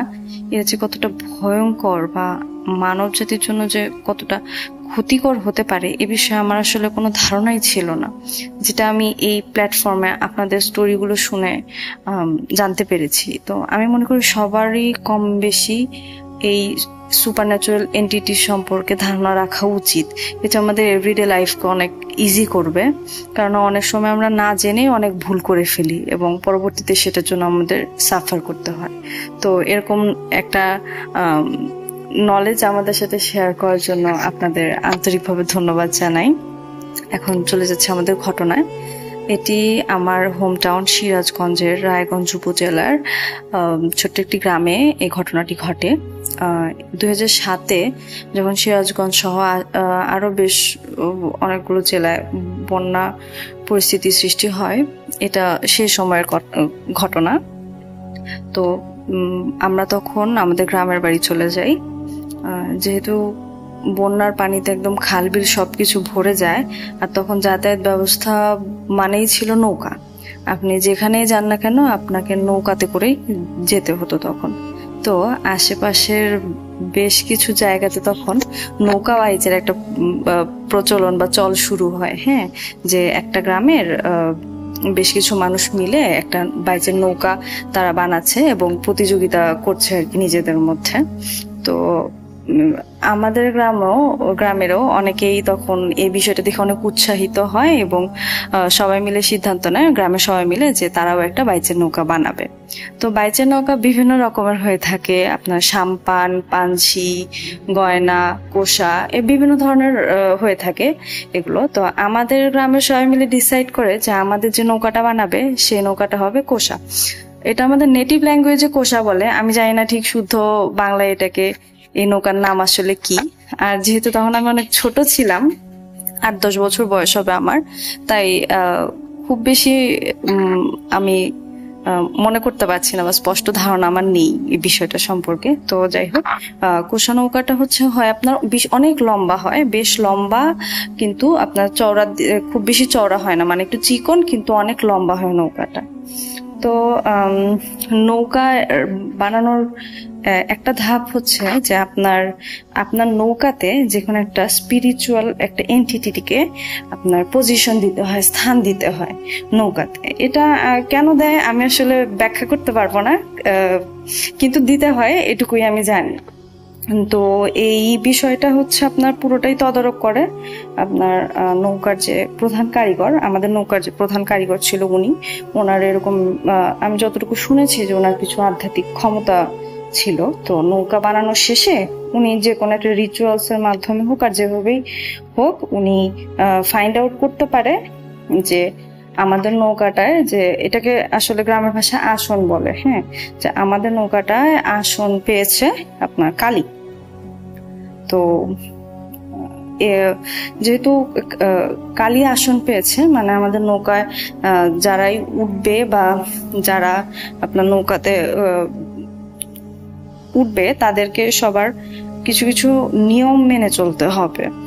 হ্যাঁ, এটা যেরকম প্রথমত আপনার নৌকাতে উঠতে গেলে অবশ্যই গোসল করে তারপরে নৌকাতে উঠতে হবে। আর আরেকটা নিয়ম ছিল যে গরু মাংস খেয়ে কেউ আমাদের এই বাইচের নৌকাতে উঠতে পারবে না। তো যাই হোক, এরপর বিভিন্ন জায়গায় আমাদের নৌকা নিয়ে বাইচ করা শুরু হয় এবং লাকিলি কোন একটা কম্পিটিশনে আমাদের নৌকাটা 2য় স্থান অধিকার করে। তো ওটা কোন একটা শুক্রবারের ঘটনা ছিল। তো নৌকায় যারা কম্পিট করেছে তারা সবাই অনেক খুশি ছিল এবং গ্রামে আসার পর তারা ডিসাইড করে যে পরের দিন মানে শনিবারে তারা সবাই মিলে নৌকা নিয়ে এমনি একটু ঘুরতে বের হবে। তো এরকমই কথা ছিল। শনিবার সকালে নৌকার যে প্রধান যে কারিগর ছিল উনি আমাদের গ্রামের কিছু বয়স্ক মানুষকে ডেকে বলে যে আমি স্বপ্ন দেখেছি, বা উনি বলে আর কি, উনি এরকম একটা আভাস পেয়েছে যে আজকের দিনটা ভালো না, আজকের দিনে নৌকায় যারা উঠবে একটু সাবধানে, একটু নিয়ম কানুনগুলো মেনে চলতে হবে, কারণ নৌকায় যিনি আসন পেয়েছে উনি যে কোনো একটা কারণে সন্তুষ্ট না, তাকে এরকম একটা আভাস দেওয়া হয়েছে। আর স্পেশালি উনি নিজে থেকে এটা বলে সবাইকে যে যারা বাবার একমাত্র সন্তান, ছেলে সন্তান যারা আছে আজকের দিনে তারা যেন নৌকা থেকে একটু দূরে থাকে। তো এই কথা শুনে যারা শুনেছে তারা অবশ্যই ওই লোকটাকে সম্মান করে। তো সে যেহেতু একটা কথা বলেছে সবাই চেষ্টা করে কথাটা মানতে। তো গ্রামের মধ্যে মোটামুটি সবাইকে এই ঘটনাগুলো বলা হয় যে উনি এরকম এরকম স্বপ্ন দেখেছে বা উনি এরকম কিছু একটা আদেশ পেয়েছে বা ফিল করেছে, যাই হোক, হ্যাঁ, যে আজকের দিনটা ভালো না, একটু সাবধানে চলতে হবে। তো সবাই কথাটা মেনে নেয় বা ওইভাবে চলার চিন্তা করে। তো এর মধ্যে একটা ছেলে ছিল, ওর ছদ্মনাম ধরলাম আমরা হাসান, 15-16 বছরের একটা ছেলে। তো ওর ফ্যামিলিতে ওর মা বাবার একমাত্র সন্তান। শুধুমাত্র একমাত্র সন্তান বলতে গেলে ভুল হবে, মানে ও খুবই স্পেশাল চাইল্ড তার মা বাবার জন্য। কেননা হাসান হওয়ার আগেও ওর বেশ কিছু কয়েকজন ভাই বোন হয়, কিন্তু হওয়ার পরপরই তারা মারা যায়। তো অনেক আপনার ফকির সন্ন্যাসী অনেক তাবিজ কবজের পরে আপনার হাসানকে তারা পায়। তো তাদের জন্য অনেক প্রেশাস চাইল্ড ছিল হাসান। আর কিছু বছর আগে, অবশ্য এই ঘটনা ঘটার কিছু বছর আগে, আবার হাসানের বাবাও মারা যায়। তো হাসানের পরিবারে ছিল হাসানের মা আর দাদি।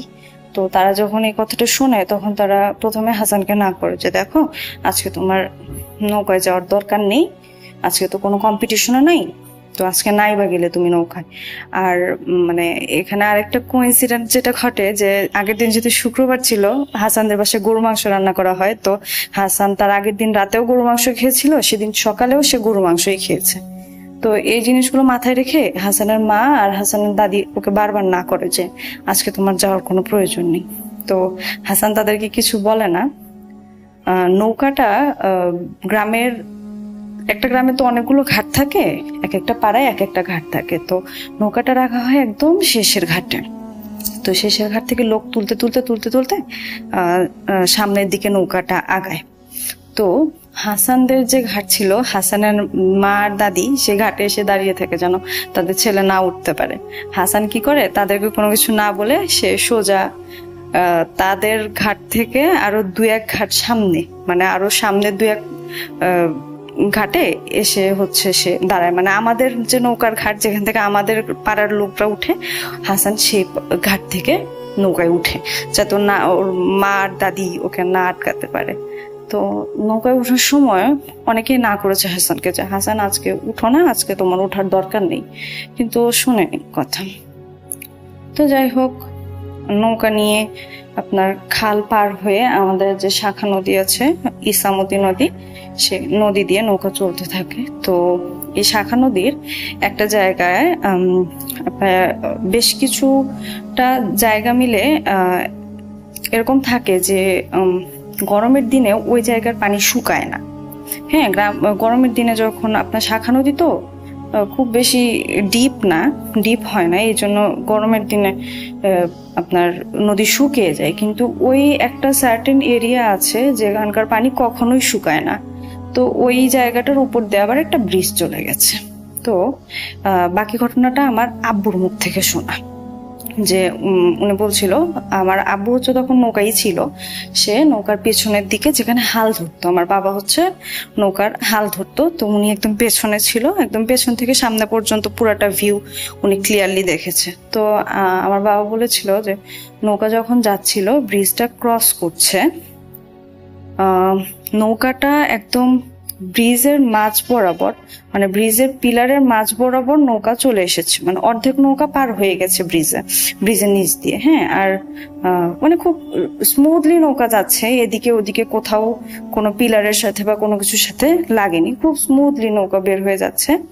যে নৌকাটা অর্ধেক ব্রিজ ক্রস করে, হঠাৎ করে তারা ফিল করলো যে পেছন দিক থেকে, নৌকার পেছন দিক থেকে মানে কেউ একজন নৌকাটাকে টান দিয়ে, খুব মানে শক্তি দিয়ে একদম টান দিয়ে আপনার ব্রিজের যে পিলার, সে পিলারের সাথে আছড়ে মারে বা ছুঁড়ে মারে, এরকম কিছু একটা তারা ফিল করেছে। এবং নৌকাটা যেহেতু অনেক চিকন এবং লম্বা ছিল, নৌকাটা একদম সাথে সাথে মাঝখান দিয়ে ভেঙে 2 ভাগ হয়ে যায় একদম। মানে এটা খুবই আশ্চর্যজনক একটা মানে বিষয় যে নৌকাটা একদম মাঝ বরাবর ভেঙে যায়। তো সবাই আনফর্চুনেটলি পানিতে পড়ে যায়। সে সময় নদীতে বেশ স্রোত ছিল, যে জন্য বেশিরভাগ মানুষ সাঁতার জানার মানে সত্ত্বেও তাদের মানে পাড়ে উঠতে একটু বেগ পেতে হচ্ছিল। তো এরকম একটা সময় আমার একটা মামা দেখে যে পাশ থেকে সেও পাড়ের দিকে যাওয়ার চেষ্টা করছিল, কিন্তু অনেক স্রোত থাকায় সেও স্ট্রাগল করছিল। তো সে হঠাৎ করে পাশে তাকিয়ে দেখে যে হাসান এদিক ওদিকে ডাকছে সবাইকে যে আমাকে একটু হেল্প করো, আমাকে একটু বাঁচাও। তো প্রথমে সে হাসানকে দেখে ভাবে যে ও হয়তো দুষ্টুমি করছিল, কারণ হাসানকে দেখা যাচ্ছিল যে হাসান তার বুক পর্যন্ত পানিতে আছে। হ্যাঁ, যেহেতু বুক পর্যন্ত পানিতে আছে, সে এক মোমেন্টের জন্য ভাবে যে হয়তো ও সেফ আছে, মজা করছে এরকম কিছু একটা। কিন্তু পরবর্তীতেই তার কেন যেন মনে হয় যে না, ও আসলে বিপদে পড়েছে। তখন আমার ওই মামা নিজে চিন্তা না করে পাশে একটা ঘাটে একটা নৌকা বাঁধা ছিল, ইঞ্জিন চালিত নৌকা। সেই নৌকার যে মাছ ছিল তাকে ডাকে যে আপনি একটু ওই ছেলেটাকে বাঁচান। তো ওই নৌকাওয়ালাটাও হাসানের দিকে তাকায়, তাকানোর পরে সে নৌকার ইঞ্জিন যে স্টার্ট করে, যেই উনি নৌকার ইঞ্জিনটা স্টার্ট করলো, আমার মামা দেখলো যে হঠাৎ করে হাসান নাই। হ্যাঁ, মনে হলো যে ওকে কেউ পানির নিচ থেকে জাস্ট টেনে নিয়েছে। তো নৌকাটাও আসলো, হাসানে এর মধ্যে ডুবে গেল। আমার মামাটা যাই হোক অনেক কষ্ট করে সেও পাড়ে উঠে গেছে। এদিকে নৌকা এসে বেশ অনেকটা জায়গা খুঁজছে, কিন্তু হাসানকে পাওয়া যাচ্ছে না। এটা প্রায় আপনার 12টা থেকে 1টা দুপুর এরকম একটা সময়ের ঘটনা যখন এই ইনসিডেন্টটা ঘটে। তো মোটামুটি সবাই পাড়ে উঠে গিয়েছিল, একমাত্র হাসান বাদে। ওকে খুঁজে কোথাও খুঁজে পাওয়া যাচ্ছিল না। নদীতে নৌকা দিয়ে আপনার জাল ফেলা হচ্ছে, সবাই এমনিতেও যে যতটুকু পারে, যার যতটুকু সাধ্য আছে সবাই খুঁজতে থাকে। অনেকে ওই ইনসিডেন্টের আশেপাশে 2-3 কিলোমিটার পর্যন্ত চলে যায়, যে হয়তো স্রোত যেহেতু ছিল অনেক বেশি, যে স্রোতের টানে ভেসেও যেতে পারে। তো সবাই খুঁজতে থাকে, কিন্তু হাসানকে কোনোভাবে পাওয়া যায় না। আপনার দুপুর থেকে বিকেল, বিকেল থেকে সন্ধ্যা হয়ে যায়। এদিকে ফায়ার সার্ভিস নিয়ে আসা হয়, ডুবুরিতে নামানো হয়। তো এখানে একটা আজীব ব্যাপার যে ডুবুরিতে যখন ওখানে নামানো হয়, তারা কিছুক্ষণ নিচে থেকেই উঠে আসে এবং তারা আর দ্বিতীয়বারের জন্য সেই জায়গাতে মানে পানিতে নামতে চাচ্ছিল না। তারা মানে কাউকে কিছু বলছিল না, কিন্তু তারা বলেছিল যে আমরা নামবো না। তারা খারাপ কিছু একটা দেখেছে বা এরকম কিছু একটা তারা বলেছিল। তারা খুব বেশি স্পষ্টভাবেও কিছু বলেনি, কিন্তু তারা এরকম ইঙ্গিত দিয়েছিল যে তারা বাজে কিছু একটা দেখেছে, তারা আর নামবে না। তো গ্রামে এই বিষয়টা মানে সবাই খবরটা শুনে, হ্যাঁ হাসানের মা আর দাদিও শুনে। এখন তাদের উপর দিয়ে ওই সময় যে কি গেছে এটা ওনারাই জানে। তো ওনারা যখন সন্ধ্যা হয়ে গেল, তাও হাসানের খবর পাওয়া যাচ্ছে না। ওনারা একটু ডেসপারেট হয়েই একটা হুজুরের কাছে যায়, কি হয়েছে না হয়েছে। যেহেতু গ্রামের মানুষ, তারা একটু সুপার ন্যাচুরাল জিনিসগুলো বিশ্বাস করে। আর যেহেতু তাদের মাথায় তখন একটা জিনিস মানে এসেছিল যে ও তো আজকে গরুর মাংস খেয়ে নৌকায় উঠেছে। তো এই জন্যই তারা একটা হুজুরের কাছে যায়। হুজুরটা তাদের বলে যে আপনাদের কাল দিন পর্যন্ত ধৈর্য ধরতে হবে। হ্যাঁ, আর উনি ওনাদেরকে কিছু বলে না, কিন্তু মানে এটা ততক্ষণে সবাই বুঝে গেছে যে হাসান আর নেই সম্ভবত। তো যাই হোক, সে রাত কেটে যায়।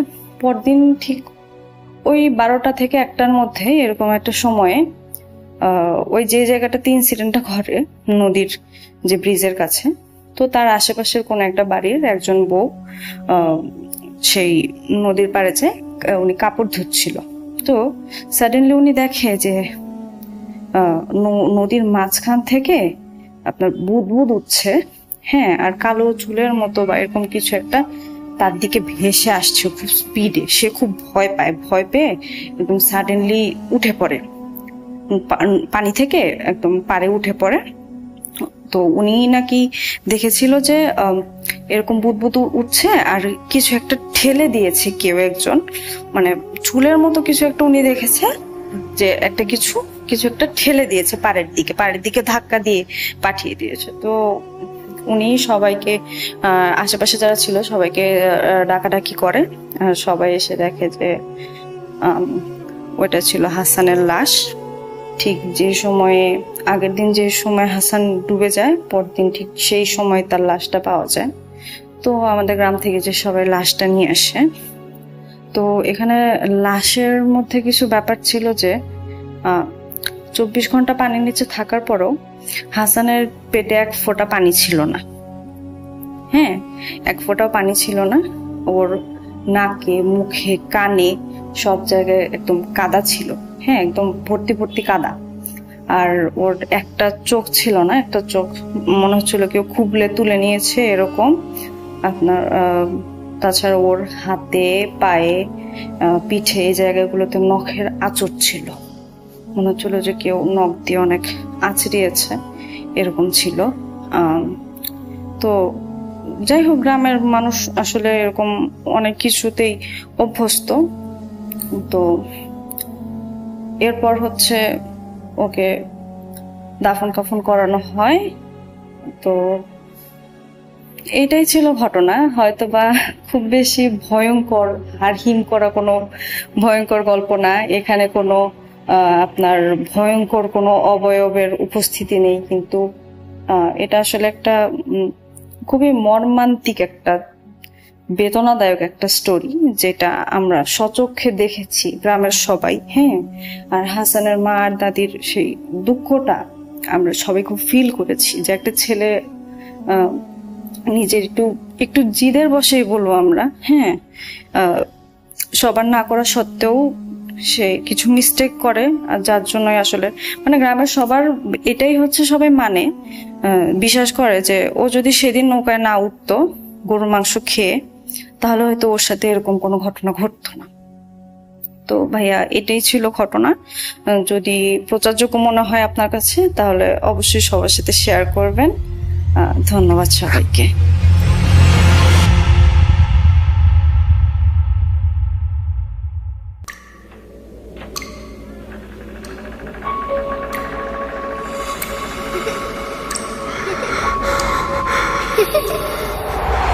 লুকোচুরি খেলবে?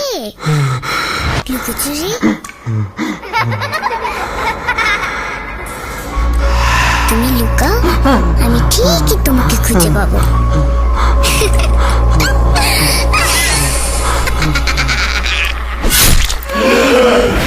Voot.com with Russell. আরও একবার আপনাদের সবাইকে স্বাগত জানাচ্ছি আমি রাসেল। আশা করছি আপনারা সবাই ভালো আছেন, ভালোর দলে আছেন। এখনো পর্যন্ত যারা আমাদের ইউটিউব চ্যানেলটি সাবস্ক্রাইব করেননি, অনুগ্রহ করে সাবস্ক্রাইব করে নিন এবং অবশ্যই বেল আইকনটি ক্লিক করতে ভুলবেন না। আমরা চলে যাব আমাদের পরবর্তী ঘটনায়।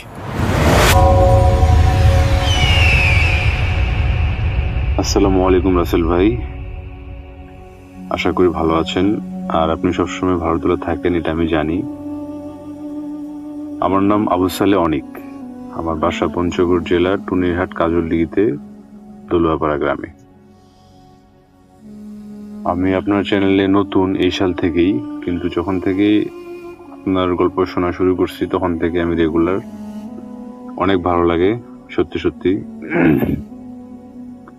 আপনার গল্পগুলো আমার কাছে শুধু একটা ভৌতিক গল্প না, কিভাবে কথা গুছায় বলতে হয় এটাও শেখা, প্লাস হচ্ছে যে গল্পগুলো যখন বলেন আপনি আপনার কণ্ঠ দিয়ে, আমি শুনতে শুনতে গল্পের ভিতর ঢুকে যাই। আসলে খুবই রিয়েলিস্টিক লাগে, সুন্দর লাগে। এই জন্য সবকিছুর জন্য আপনার প্রতি অনেক কৃতজ্ঞ আমি, আমাদেরকে এত সুন্দর সুন্দর গল্প উপহার দেওয়ার জন্য। গল্পটা যদি সিলেক্ট হয় তাহলে আমাকে একটু জানাইন, আমি বিষয়টা অবগত থাকবো। তো আমি তাহলে গল্পটা শুরু করে দিই। এটা যখন আমি ক্লাস 6-এ পড়ি তখনকার ঘটনা। তখন 2016 সাল বা 17 সাল এরকম হবে আর কি, আনুমানিক। আমাদের বাসায় আমি আর আমার দাদি থাকতাম, আর কেউ থাকতো না। আব্বা আম্মা দুজনের মতো দুই জায়গাতে থাকতো আর কি। তো একবার হইলো কি, দাদি আমার বড় ফুপুর ছোট ছেলেকে নিয়ে মেজো ফুপুদের বাসায় বেড়াতে গেল ঢাকাতে, আর আমাকে রেখে গেল বড় ফুপুর কাছে।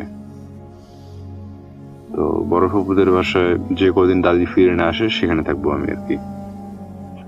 ফুপুর বাসায় আমার একটা ফুফাতো বোন ছিল আমার সমবয়সী, ওর সাথে খেলাধুলা করে ভালো সময় কাটছিল। কিন্তু প্রত্যেক দিন দুপুর সময় মনটা আমার চলে আসতো আমাদের নদীতে, গ্রামের নদীটাতে। তখন বর্ষাকাল ছিল, আমরাও ছোট ছোট ছিলাম। খেলাধুলা আর সব থেকে বড় মানে উপভোগ করার যে ব্যাপারটা ছিল নদীতে গোসল করা। তো ফুপুর বাসা আসার পর থেকে এটা করতে পারতেছিলাম না। তো একদিন হচ্ছে যে ফুপুর কাছে অনুমতি নিয়ে আব্বার সাথে বাসায় চলে আসলাম 2 দিন থাকার জন্য।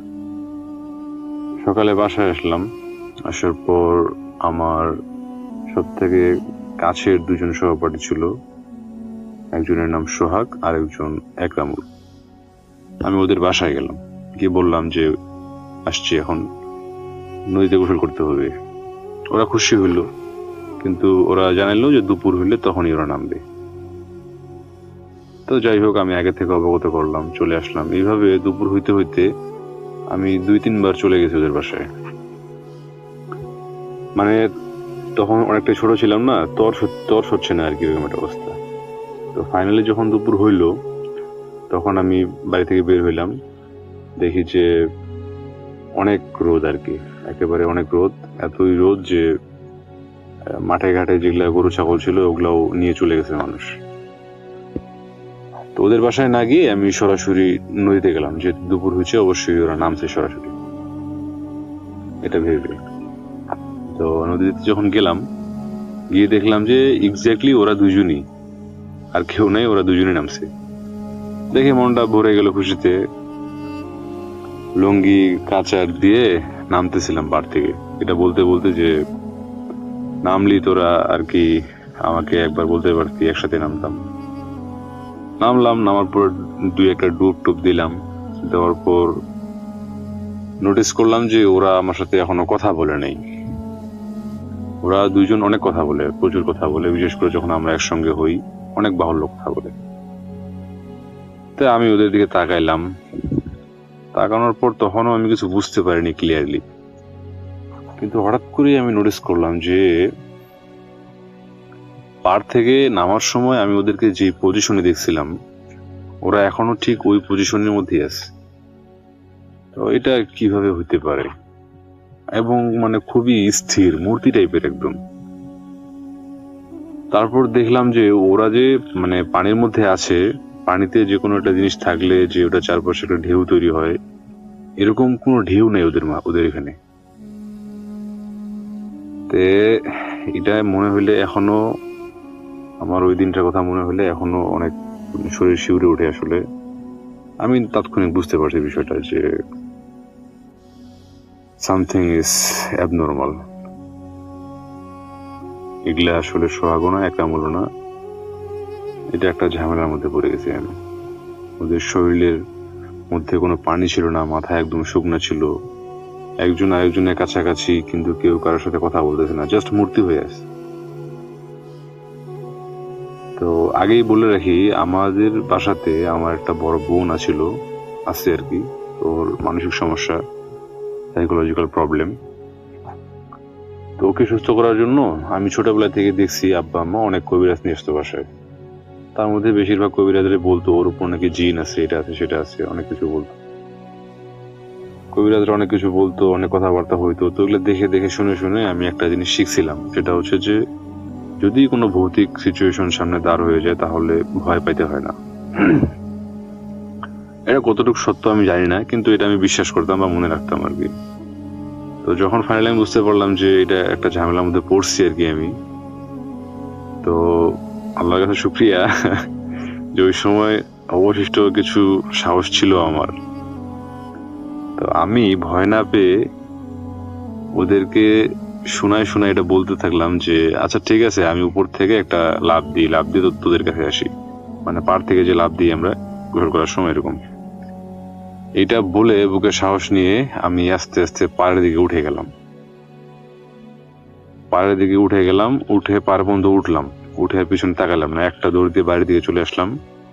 বাড়িতে না ঢুকে বাড়ির পাশে একটা চাচার বাসা ছিল, ওইখানে ঢুকে পড়লাম।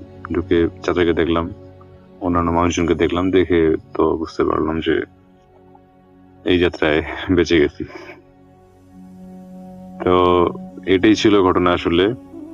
তারপর এটা ওদের সাথে আমি আর টেয়ার করি নেই, হাসাহাসি করবে এখন পর্যন্ত ওদেরকে আমি বলি নেই, তবে অনেকেই শেয়ার করছি বিষয়টা। আশা করি গল্পটা আপনাদের কাছে ভালো লাগবে, ছোট গল্প হলেও। আর গল্পটা যদি সিলেক্ট হয় আমাকে একটা মেইলে রিপ্লাই দিয়ে জানাইলে অনেক কৃতজ্ঞ থাকবো। ধন্যবাদ।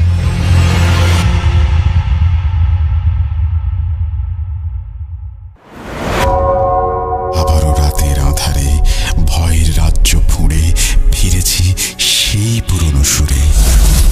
বিশ্বাস করা বা না করা আপনার ব্যাপার, but the old music comes alive. Bhoot.com. The fear returns with Russell. আরও একবার আপনাদের সবাইকে স্বাগত জানাচ্ছি, আমি রাসেল। আশা করছি আপনারা সবাই ভালো আছেন, ভালোর দলে আছেন। যারা ঘটনা পাঠাতে চান তাদের জন্য ইমেল অ্যাড্রেসটি জানিয়ে দিই, russell.booth.com@gmail.com। নাম, ঠিকানা এবং ফোন নাম্বার সহ আপনার জীবনে ঘটে যাওয়া বা আপনার জানা সেরা ঘটনা লিখে পাঠিয়ে দিন আমাদের কাছে। ঘটনার শুরুতে অবশ্যই উল্লেখ করুন ঘটনাটি আপনি স্টুডিওতে এসে শেয়ার করতে চান নাকি আপনি চান আপনার ঘটনা আমরা পড়ে শোনাই। আমরা চলে যাব আমাদের পরবর্তী ঘটনায়। আসসালামু আলাইকুম রাসেল ভাই, আশা করি ভালো আছেন। আমি জানি আপনি সবসময় ভালো দলে থাকেন, তাই আর জিজ্ঞেস করলাম না। আমার নাম আনোয়ার, আমার হোম ডিস্ট্রিক্ট ময়মনসিংহ নেত্রকোনা। আমি বর্তমানে 2500 নারায়ণগঞ্জ মানে জায়গা দিয়ে এখানে বাড়িগত করতেছি। তো আমি একটা ঘটনা আপনাদের লিখে পাঠাইছিলাম, তখন আমি দেখলাম যে লিখে পাঠালে আমার লেখাটা এতটা মানে স্পষ্ট হয় না। তো সেই কারণে আমি গল্পটা আপনার আবার ভয়েস মেল দেওয়ার চেষ্টা করলাম আর কি। লেখাটা আমি গুছিয়ে লিখতে পারি না দেখে ভয়েসটা দিলাম। তো প্রথম ভয়েস দিতেছি, একটু ভুল ত্রুটি হলে ক্ষমা করে দিয়ে দিবেন। তো ঘটনাটা হয়েছে একটা 2010-9-10 দিকে।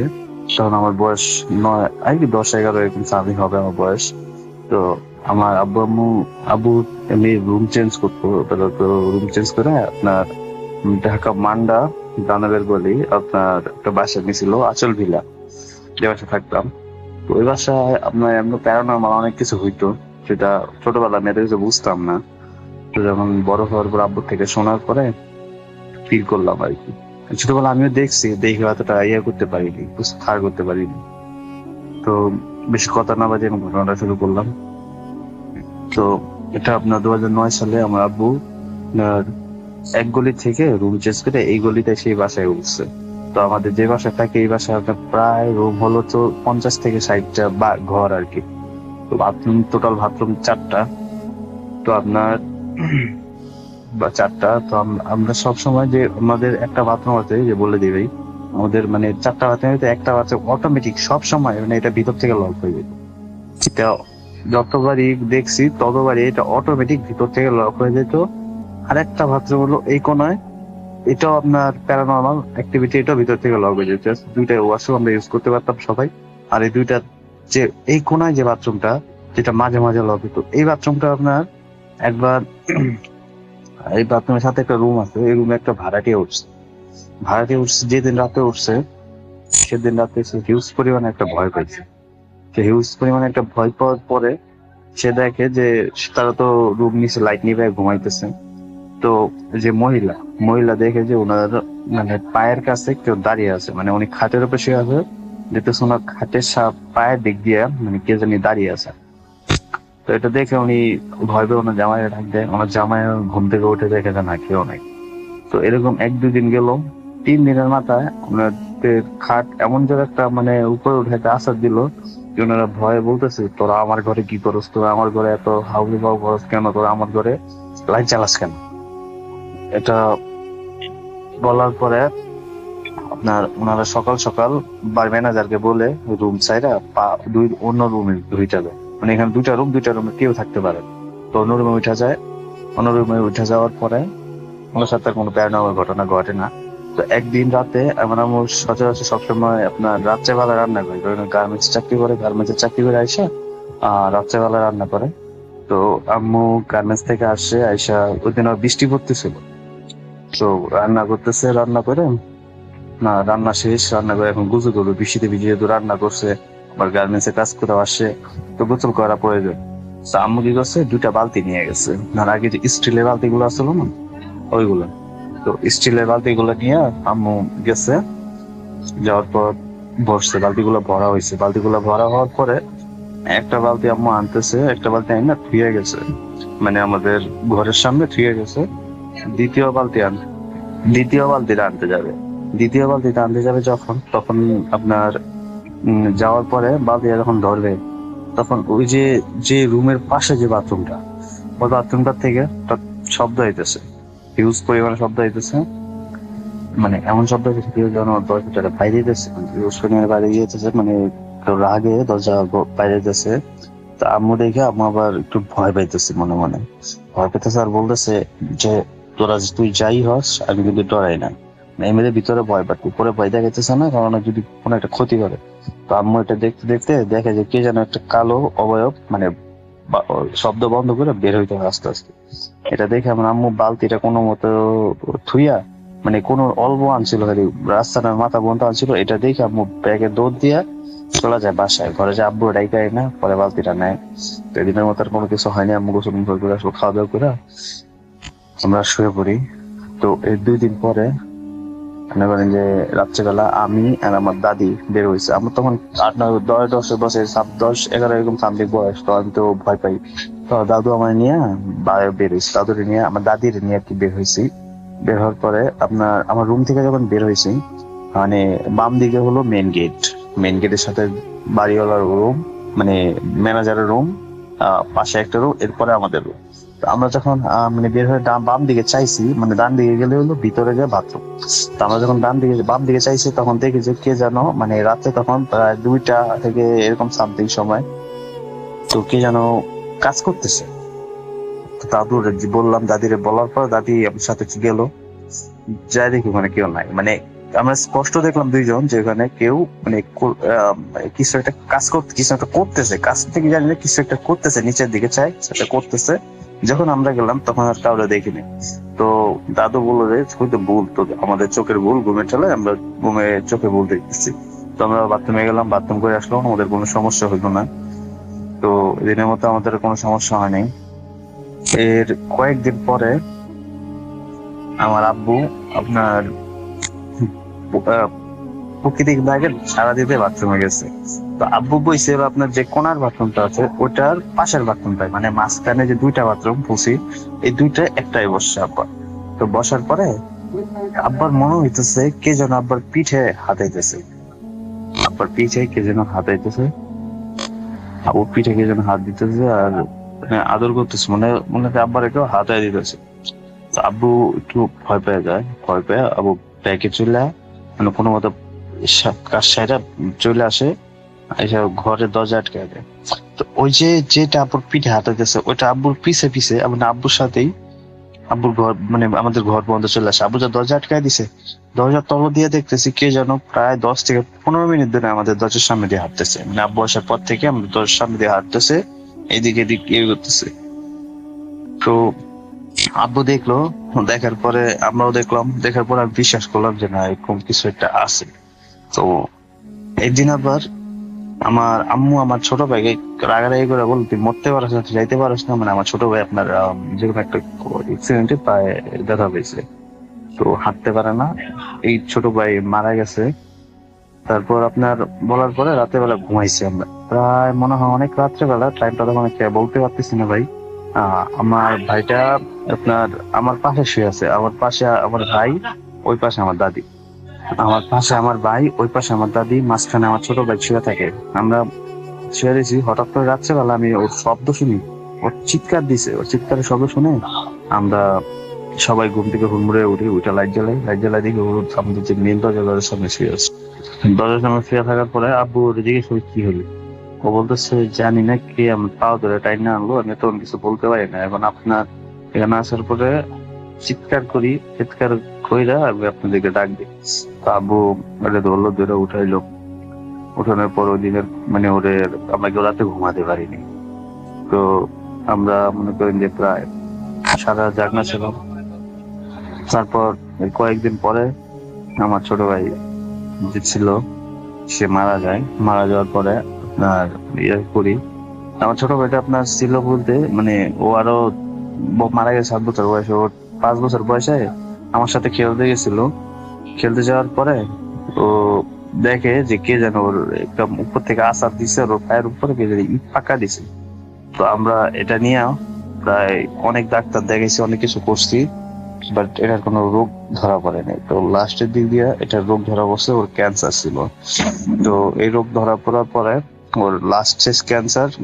তো এটা আর কোনো চিকিৎসা করতে পারলাম না। তো তো এই ছিল আমার ঘটনা। তো আশা করি আপনাদের যদি ঘটনাটা সিলেক্ট হয় অবশ্যই বলবেন। আর এর চেয়েও আমার থেকে এটা মনে করি যে ছিন্ন ভিন্ন, মানে এটা একই মানে এটা কোনো ক্ষতি করে নাই, বাট এটা হয়েছে দেখে এটা বললাম। আমার নিজের সাথে অনেক ঘটনা ঘটছে, আমার আব্বুর সাথে ঘটনা আছে, আমার নিজের সাথে 2-3টা ঘটনা ঘটছে। আমার 2021-22 সালে আমার সাথে একটা ঘটনা ঘটছে, যেটা আমার এখনো মনে হইলে আমার ভয় হয়। যদি আপনি আমার ঘটনাটা সিলেক্ট হয় ইনশাল্লাহ আমি ওইটাও শেয়ার করবো। আমি ভয়েস মেলটা আমি ঠিকভাবে দিতে পারছি কিনা জানি না, যদি আমার ভুল ত্রুটি হয় ভাই আপনার কাছে বিনীত অনুরোধ এটা ক্ষমা সুযোগ দিয়ে দেখবেন। আসসালামু আলাইকুম।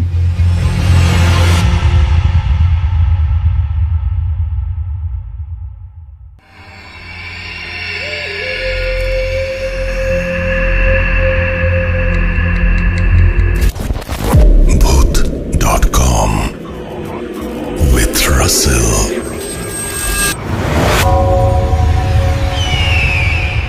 আসসালামু আলাইকুম রাসেল ভাইয়া, কেমন আছেন? আশা করি ভালো আছেন।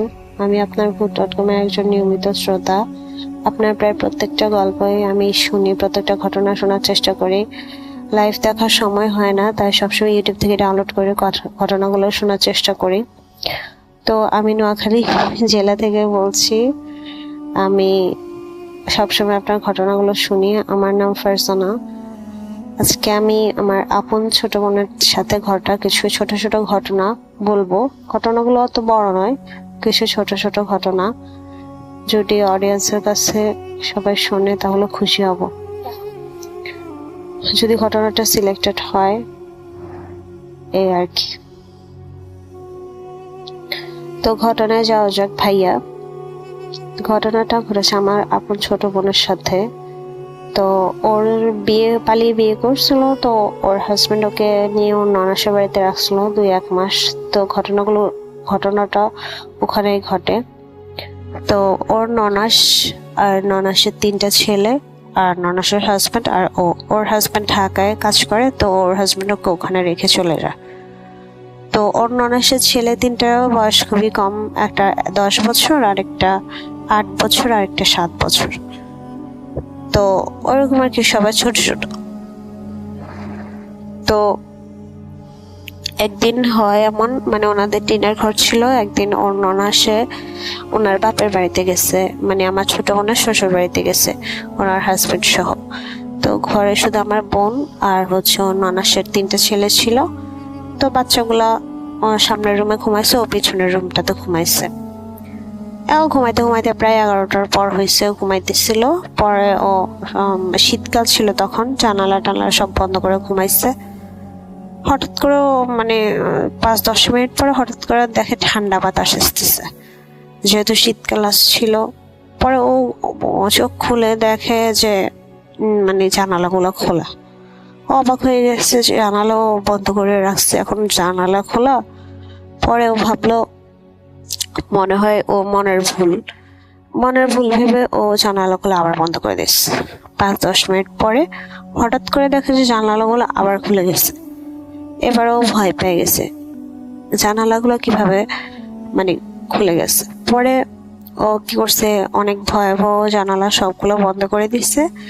এবার তোর ঘুম আসতেছে না, এপাশে ওপাশ করতেছে, ভয় পাইছে অনেকটা। পরে হঠাৎ করে দরজার মধ্যে কে টোকা দিছে। টোকা দেওয়ার পরে ও যখন বললো যে কে, তখন দরজার উপর থেকে ওদের পাশের ঘরের মানে ওর ননাসের একজন চাচি শাশুড়ি বলতেছে যে দরজা খোল, আমি তোর ননাসের সাথে কথা বলবো। রফিকের বউ দরজা খোল, রফিকের বউ দরজা খোল 2-3 বার বলতেছিল। পরে ও বলতেছে যে না, আমার ননাস তখন নাই, উনি ওনার বাপের বাড়িতে গেছে, কাল সকাল যখন আসবে তখন আপনি কথা বলেন। তো দরজার বসে থেকে বলতেছে যে না, তুই এখন দরজা খোল, তোর সাথে কথা আছে। তো যেহেতু শীতকাল ছিল, বলতেছে যে না, এখন আমি উঠতে পারবো না, অনেক রাত হয়ে গেছে, আপনি সকালবেলা আইসেন, তো সকালবেলা কথা হবে। পরে ও আর দরজা খোলে না। পরে সারা রাত হঠাৎ করে দেখে যে সারা রাত ঘরের সামনে বিড়াল কান্না করতেছে সারা রাত। তো এভাবে ও ভয় পেয়ে গেছে অনেক। ও সারা রাত আর ঘুম হয় নাই, আল্লাহ আল্লাহ করতেছিল, দোয়া কালাম পড়তেছিল। পরে সকাল হয়েছে, সবকিছু নর্মাল। ওর ননাস আসে। পরে 2-3 দিন পরে ওর ওই চাচি শাশুড়ি, মানে ওর ননাসের চাচি শাশুড়ি যিনি, ওনাকে আর কি আমার ছোট বোন ওনাকে জিজ্ঞেস করতেছিল যে চাচি, আপনি কি পরশুদিন রাত্রে আমাদের বাড়িতে গেছিলেন, আমাদের ঘরে গেছিলেন আপনার সাথে কথা বলার জন্য, আপনি তো দরজায় নক করছিলেন। উনি বলতেছিল কি, তুই কি পাগল হয়েছস? আমি কখন গেলাম তোদের কাছে? আমি তো জানি ও গেছে। আর আমি কোনো দরকার হলে আমি এত রাতে তোদের ঘরে কেন যাবো? আমি তো 10টা বাজে ঘুমিয়ে পড়ি। এই কথা শোনার পরে ভাইয়া আমার বোন মানে ভীষণ ভয় পেয়ে গেছিল, এই আর কি। তারপর সাথে আর কিছু ঘটে নাই। এটা হচ্ছে প্রথম ঘটনা। পরে এবার আসি দ্বিতীয় ঘটনায়। দ্বিতীয় ঘটনা ঘটছে ওর সাথে একদিন ওর ননাসের বাড়িতে, মানে মাগরিবের টাইমে, মাগরিবের পরে আর কি, মানে মাগরিবের আগে আগে, এখন আজান দেয় নাই এমন টাইমে ওদের গ্রামে যেমন থাকে আর কি, হাঁস মুরগি ওর ননাসের কিছু ছিল, ওগুলোর খাবার টাবার দিতেছে উঠানোর মধ্যে। ও দাঁড়ায় আছে, হঠাৎ করে দেখে ওদের পাশের ঘরের একটা মহিলা, মানে হচ্ছে উনি প্রেগনেন্ট, ম্যাক্সি পরা। তো উনি দূর থেকে ওকে ডাকতেছিল, দূরে একটা তাল গাছ আছে, কিছু দূর থেকে ওকে ডাকতেছিল, হাইসে ডাকতেছিল। পরে ও বলতেছে যে এখন মাগরিবের টাইম হয়, আজান এখনো দিবে এমন টাইম। পরে ও বলতেছে উনি কেন আমাকে ডাকতেছে দেখি। পরে ও মানে হাত দিয়ে ডাকতেছে, ইশারা করে ডাকতেছে, আবার মানে এমনি হাত দিয়ে ইশারা হাসতেছে, বারবার এমনি মাথা দিয়ে ডাকতেছে। পরে ও যাইতেছে, মানে 10-12 কদম যাওয়ার পরে ও দেখতেছে যে ও যত সামনে যায় মানে ওইটা তত পিছনে যায়, ঠিক আছে, ওইটা তত পিছনে যাওয়ার পরে ও কি করছে, মানে হঠাৎ করে ওর পায়ের দিকে খেয়াল করতেছে, পা উল্টা, ও যত সামনে যায় ওইটা তত পিছনে যায়। এটা দেখে মানে ওর আর বুঝতে কোনো কিছু বাকি রাখে না, ও এক দৌড়ে আইসা দরজা বন্ধ করে দিছে ঘরের মধ্যে। এই আর কি ভাইয়া ঘটনা। আর তৃতীয় আরেকটা ঘটনা ঘটে, কিছুদিন পর ওর হাজব্যান্ড আসে বাড়ির মধ্যে। তো ওর হঠাৎ করে ওয়াশরুমে যাওয়ার দরকার হয়। পরে ও ওয়াশরুম, মানে যেহেতু গ্রাম, মানে ওয়াশরুমটা বাইরে ছিল, তো ও ওয়াশরুমে গেছে রাতের প্রায় 11টার দিকে ওয়াশরুমে গেছে। ওয়াশরুমে যাওয়ার পর হঠাৎ করে ওয়াশরুম থেকে বের হওয়ার পরে হঠাৎ করে ওর সামনে দিয়ে মানে একটা বাতাস গেছে আর কি, গরম বাতাস গেছে। ও যেভাবে বললো, যাওয়ার পরে ওর মানে আর কোনো হুঁশ নাই। ও ওই মানে যেদিকে ওরে যাইতে, মানে বাতাস যেদিকে গেছে ও ওইদিকে চলে যেতেছে। এভাবে 5-6 কদম চলে এসো, ওর কোনো হুঁশ নাই। হঠাৎ করে ওর হাজবেন্ড ওর পিছন থেকে গায়ের মধ্যে এরকম ধরছে, আর হুঁশ আসছে। তো বলতেছে তুমি ওইদিকে কেন যাও? ও বলতেছে আমি ওইদিকে কেন যাই আমি তো নিজেও জানি না। মানে ওর হাজবেন্ড যখন ওকে ধরছে তখন ওর হুঁশ আসছে আর কি, না হলে মানে ও ওই মানে যেদিক থেকে বাতাস আসছে ওইদিকে চলে যাইতেছে, এ আর কি। এভাবে ওর সাথে কিছু ঘটনা ঘটে। এরপরে একদিন ও ওর হাজবেন্ডের সাথে গেছে, মার্কেটে গেছিল। তো যেতে ওদের প্রায় মার্কেট করতে করতে ধরেন আপনার 11টা-12টা বাজে গেছে। তখন ওদের আবার কথা ছিল মার্কেট করে ওর এক খালা শাশুড়ির বাড়িতে যাবে, ওদের এলাকার পাশে। তারপরে ওর খালা শাশুড়ির বাড়ি যেখানে, ওখানে ধরেন মানে যেখান দিয়ে বাড়ি ঘর, ওই ঘরের আগে একটা কবরস্থান আছে। ওই কবরস্থানটা পার করে, মানে কবরস্থানের পাশে রাস্তাটা আছে, ওই রাস্তাটা ক্রস করে তারপর হচ্ছে আপনার ঘর। পরে প্রায় যেহেতু রাত 11টা-12টা বেজে গেছে, তো ও আর ওর হাজবেন্ড যাইতেছে খালা শাশুড়ির বাড়িতে, ওদের দাওয়াত দিচ্ছে ওখানে।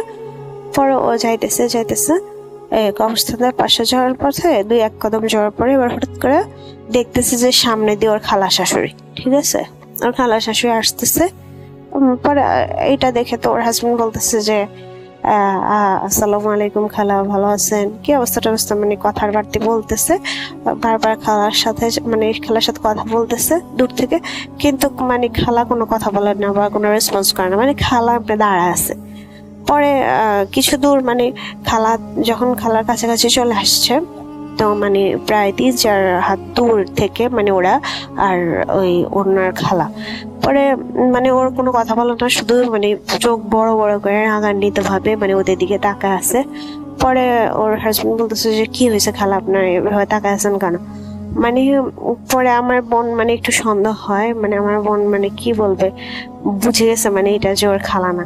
তো ওর হাজবেন্ডকে মানে ধরে রাখতে, ওর হাজবেন্ড মানে বুঝে না, ও হাজবেন্ডকে হাতের মধ্যে চিমটি কাটতেছে, কিন্তু ওর হাজবেন্ড কিছু বুঝতেছে না। পরে আমার বোন ভীষণ ভয় পেয়ে গেছে এবং ও মানে তখন ওর সূরা কালাম কিছুই মুখে দিয়ে আসতেছে না, আর দেখতেছে ওইটার পা দুইটা উল্টা, বা ওর হাজবেন্ডও দেখতেছে এখন ওর মুখে দিয়ে কোনো সূরা আসতেছে না, যে একটা দোয়া কালাম সূরা, মানে এত প্রচন্ড ভয় পাইতেছে। পরবর্তীতে ও মানে আল্লাহু আকবার বলে অনেক কষ্টে আল্লাহু আকবার বলছে, জোরে চিৎকার দিছে আল্লাহু আকবার এটা বলছে, আর মুখে দিয়ে কিছু আসে না। আর পিছন দিয়ে দেখতেছে ওর খালার হঠাৎ করে লাইট মারছে আসতেছে, এমন টাইমে আল্লাহু আকবার বলার সাথে ওই জিনিসটা মানে একটা কালো বিড়াল হয়ে গেছে, সাথে সাথে কালো বিড়াল হয়ে এক লাফে কবরস্থানের ভিতরে ঢুকে গেছে। মানে এটা দেখে আমার বোন মানে সাথে সাথে ওখানে মানে সেন্সলেস হয়ে গেছে আর কি। এই হচ্ছে ঘটনা। এরপরে ভাইয়া আরেকটা ঘটনা ঘটছে আমার বোনের সাথে। বর্তমানে সে কুমিল্লা থাকে, তো কুমিল্লা ও একটা বাসা নিছে, তো ও বাসা যখন একটা নিছে, তো এটা আর কি টিন সেটের বাসা, তো বাসা যখন নিছে তো বাসাটা একদম কবরস্থানের পাশে, মানে যখন বাসাটা নিছে তখন ওইটা খেয়াল করে না, ঠিক আছে, একদম বাসা আর কবরস্থান একদম পাশাপাশি, শুধু ওর যে রুমটা, ওর রুমের সাথে কবরস্থান, শুধু একটা দেয়ালের ওই পাশে কবরস্থান, দেয়ালের এই পাশে ওর রুম আর কি, রুমের দেয়ালটা। তো অ্যাডভান্স করে ওখানে যখন চলে গেছে, মানে ওর হচ্ছে কোনো সমস্যা হয় না, থাকতে কোনো সমস্যা না। তো 1 দিন 2 দিন 3 দিন ওর কোনো প্রবলেম নাই। তো 3 দিনের দিন দেখতেছে ও যখন মানে চোখ বন্ধ করে, ও দেখে ওর মাথার মানে পাশে কেউ বসে আছে, বা হচ্ছে ওর সাইডে কেউ বসে আছে, এরকম মনে হয়। সারাক্ষণ সারা রাত বিড়াল কান্নাকাটি করে, এভাবে মানে ওর এরকম হয়, মানে অনেক সমস্যা হয়। আর হচ্ছে ও দোয়া কালাম পড়লে তারপর ওর গাটা হালকা হয়। এরপর থেকেও অ্যাডভান্স যেহেতু করে ফেলছে, ও মানে কি বলবো, টানা 1 মাসও সূরা কারাতে ওগুলা চালা ঘুমাইতো, না হলে ওর এরকম প্রবলেম হইতো। পরে ও ওই বাসাটা ছেড়ে দেয়। এরপরে আরেকদিন এমন হয়েছে, ও খুব ভোরবেলা একদিন প্রায় 4-5টার দিকে, আজান এখনো দেয় নাই মনে হয়, মানে আজানের 5-10 মিনিট আগে ও বের হয়েছে, মানে হাঁটাহাঁটি করার জন্য আর কি বের হয়েছে। মানে তখন দেখে রাস্তায় কোনো পাশে কোনো মানুষ নেই। পরে ও হাঁটতেছে, পরে হঠাৎ করে দেখতেছে যে মানে নূপুরের আওয়াজ হইতেছে, ঠিক আছে, নূপুরের আওয়াজ হইতেছে চারদিক থেকে, তারপরে হাসির আওয়াজ হইতেছে আর নূপুরের আওয়াজ হইতেছে। পরে মানে কোনো আশেপাশে কোনো মানুষ নাই, আর কুয়াশা, মানে অনেক বেশি কুয়াশা ছিল, শীতকাল ছিল, আর কোনো মানুষ দেখে না, মানে 2-4 কিলোমিটার কোনো মানুষ দেখে না। আর ও হাঁটতেছে কিন্তু ওর পথ শেষ হইতেছে না, মানে এগুলো দেখার পর বাসায় চলে আসবে, কিন্তু ওর মানে পথ শেষ হইতেছে না। প্রায় ও 5-10 মিনিট হাঁটছিল, কিন্তু মানে যেখানে 1 মিনিটের রাস্তা সেখানেও মানে 5-10 মিনিট করে হাঁটতেছে, কিন্তু ওখানে হাঁটা মানে রাস্তায় শেষ হয় না। পরে হঠাৎ করে ফজর আজান দিয়ে দিছে, দেওয়ার পরে মানে কি বলবো, পরে মানে সবকিছু মানে সব ঠিক হয়ে গেছে, সব রাস্তা দেখা যাইতেছে, সবকিছু 1 মিনিটে উধাও হয়ে গেছে, এই আর কি। এই ছিল রাসেল ভাই আমার ঘটনা। এটা আমার ছোট বোনের সাথে ঘটা কিছু ঘটনা। তো ওর আর কোনো সমস্যা হয় না, তবে ও এইসব অলৌকিক জিনিস অনেক সময় মানে দেখে। ও মানে এক হুজুরকে দেখাচ্ছে, উনি বলতেছে যে ওর তুলা রাশি, তাই এগুলো বেশি অনুভব করতে পারে আর কি। এই আর কি রাসেল ভাই। আরো কিছু ঘটনা আছে আমার শাশুড়ির সাথে ঘটা, ছোট ছোট ঘটনা আমাদের বাড়িতে, পরবর্তীতে পাঠাবো ইনশাল্লাহ। আসসালামু আলাইকুম। আরো আরও একবার আপনাদের সবাইকে স্বাগত জানাচ্ছি আমি রাস্তেল। আশা করছি আপনারা সবাই ভালো আছেন, ভালোর দলে আছেন। তো এই ছিল আমাদের আজকের এপিসোড। আশা করছি প্রথম থেকে শেষ পর্যন্ত ভালো লেগেছে আপনাদের। যদি ভালো লাগে অবশ্যই কমেন্ট সেকশনে লিখে জানাবেন। আমরা বিদায় নিচ্ছি, ফিরে আসবো খুব দ্রুত। সেই পর্যন্ত সবাই ভালো থাকুন, সুস্থ থাকুন, মোস্ট ইম্পর্টেন্টলি ভূত.com-এর সাথে থাকুন। আল্লাহ হাফেজ।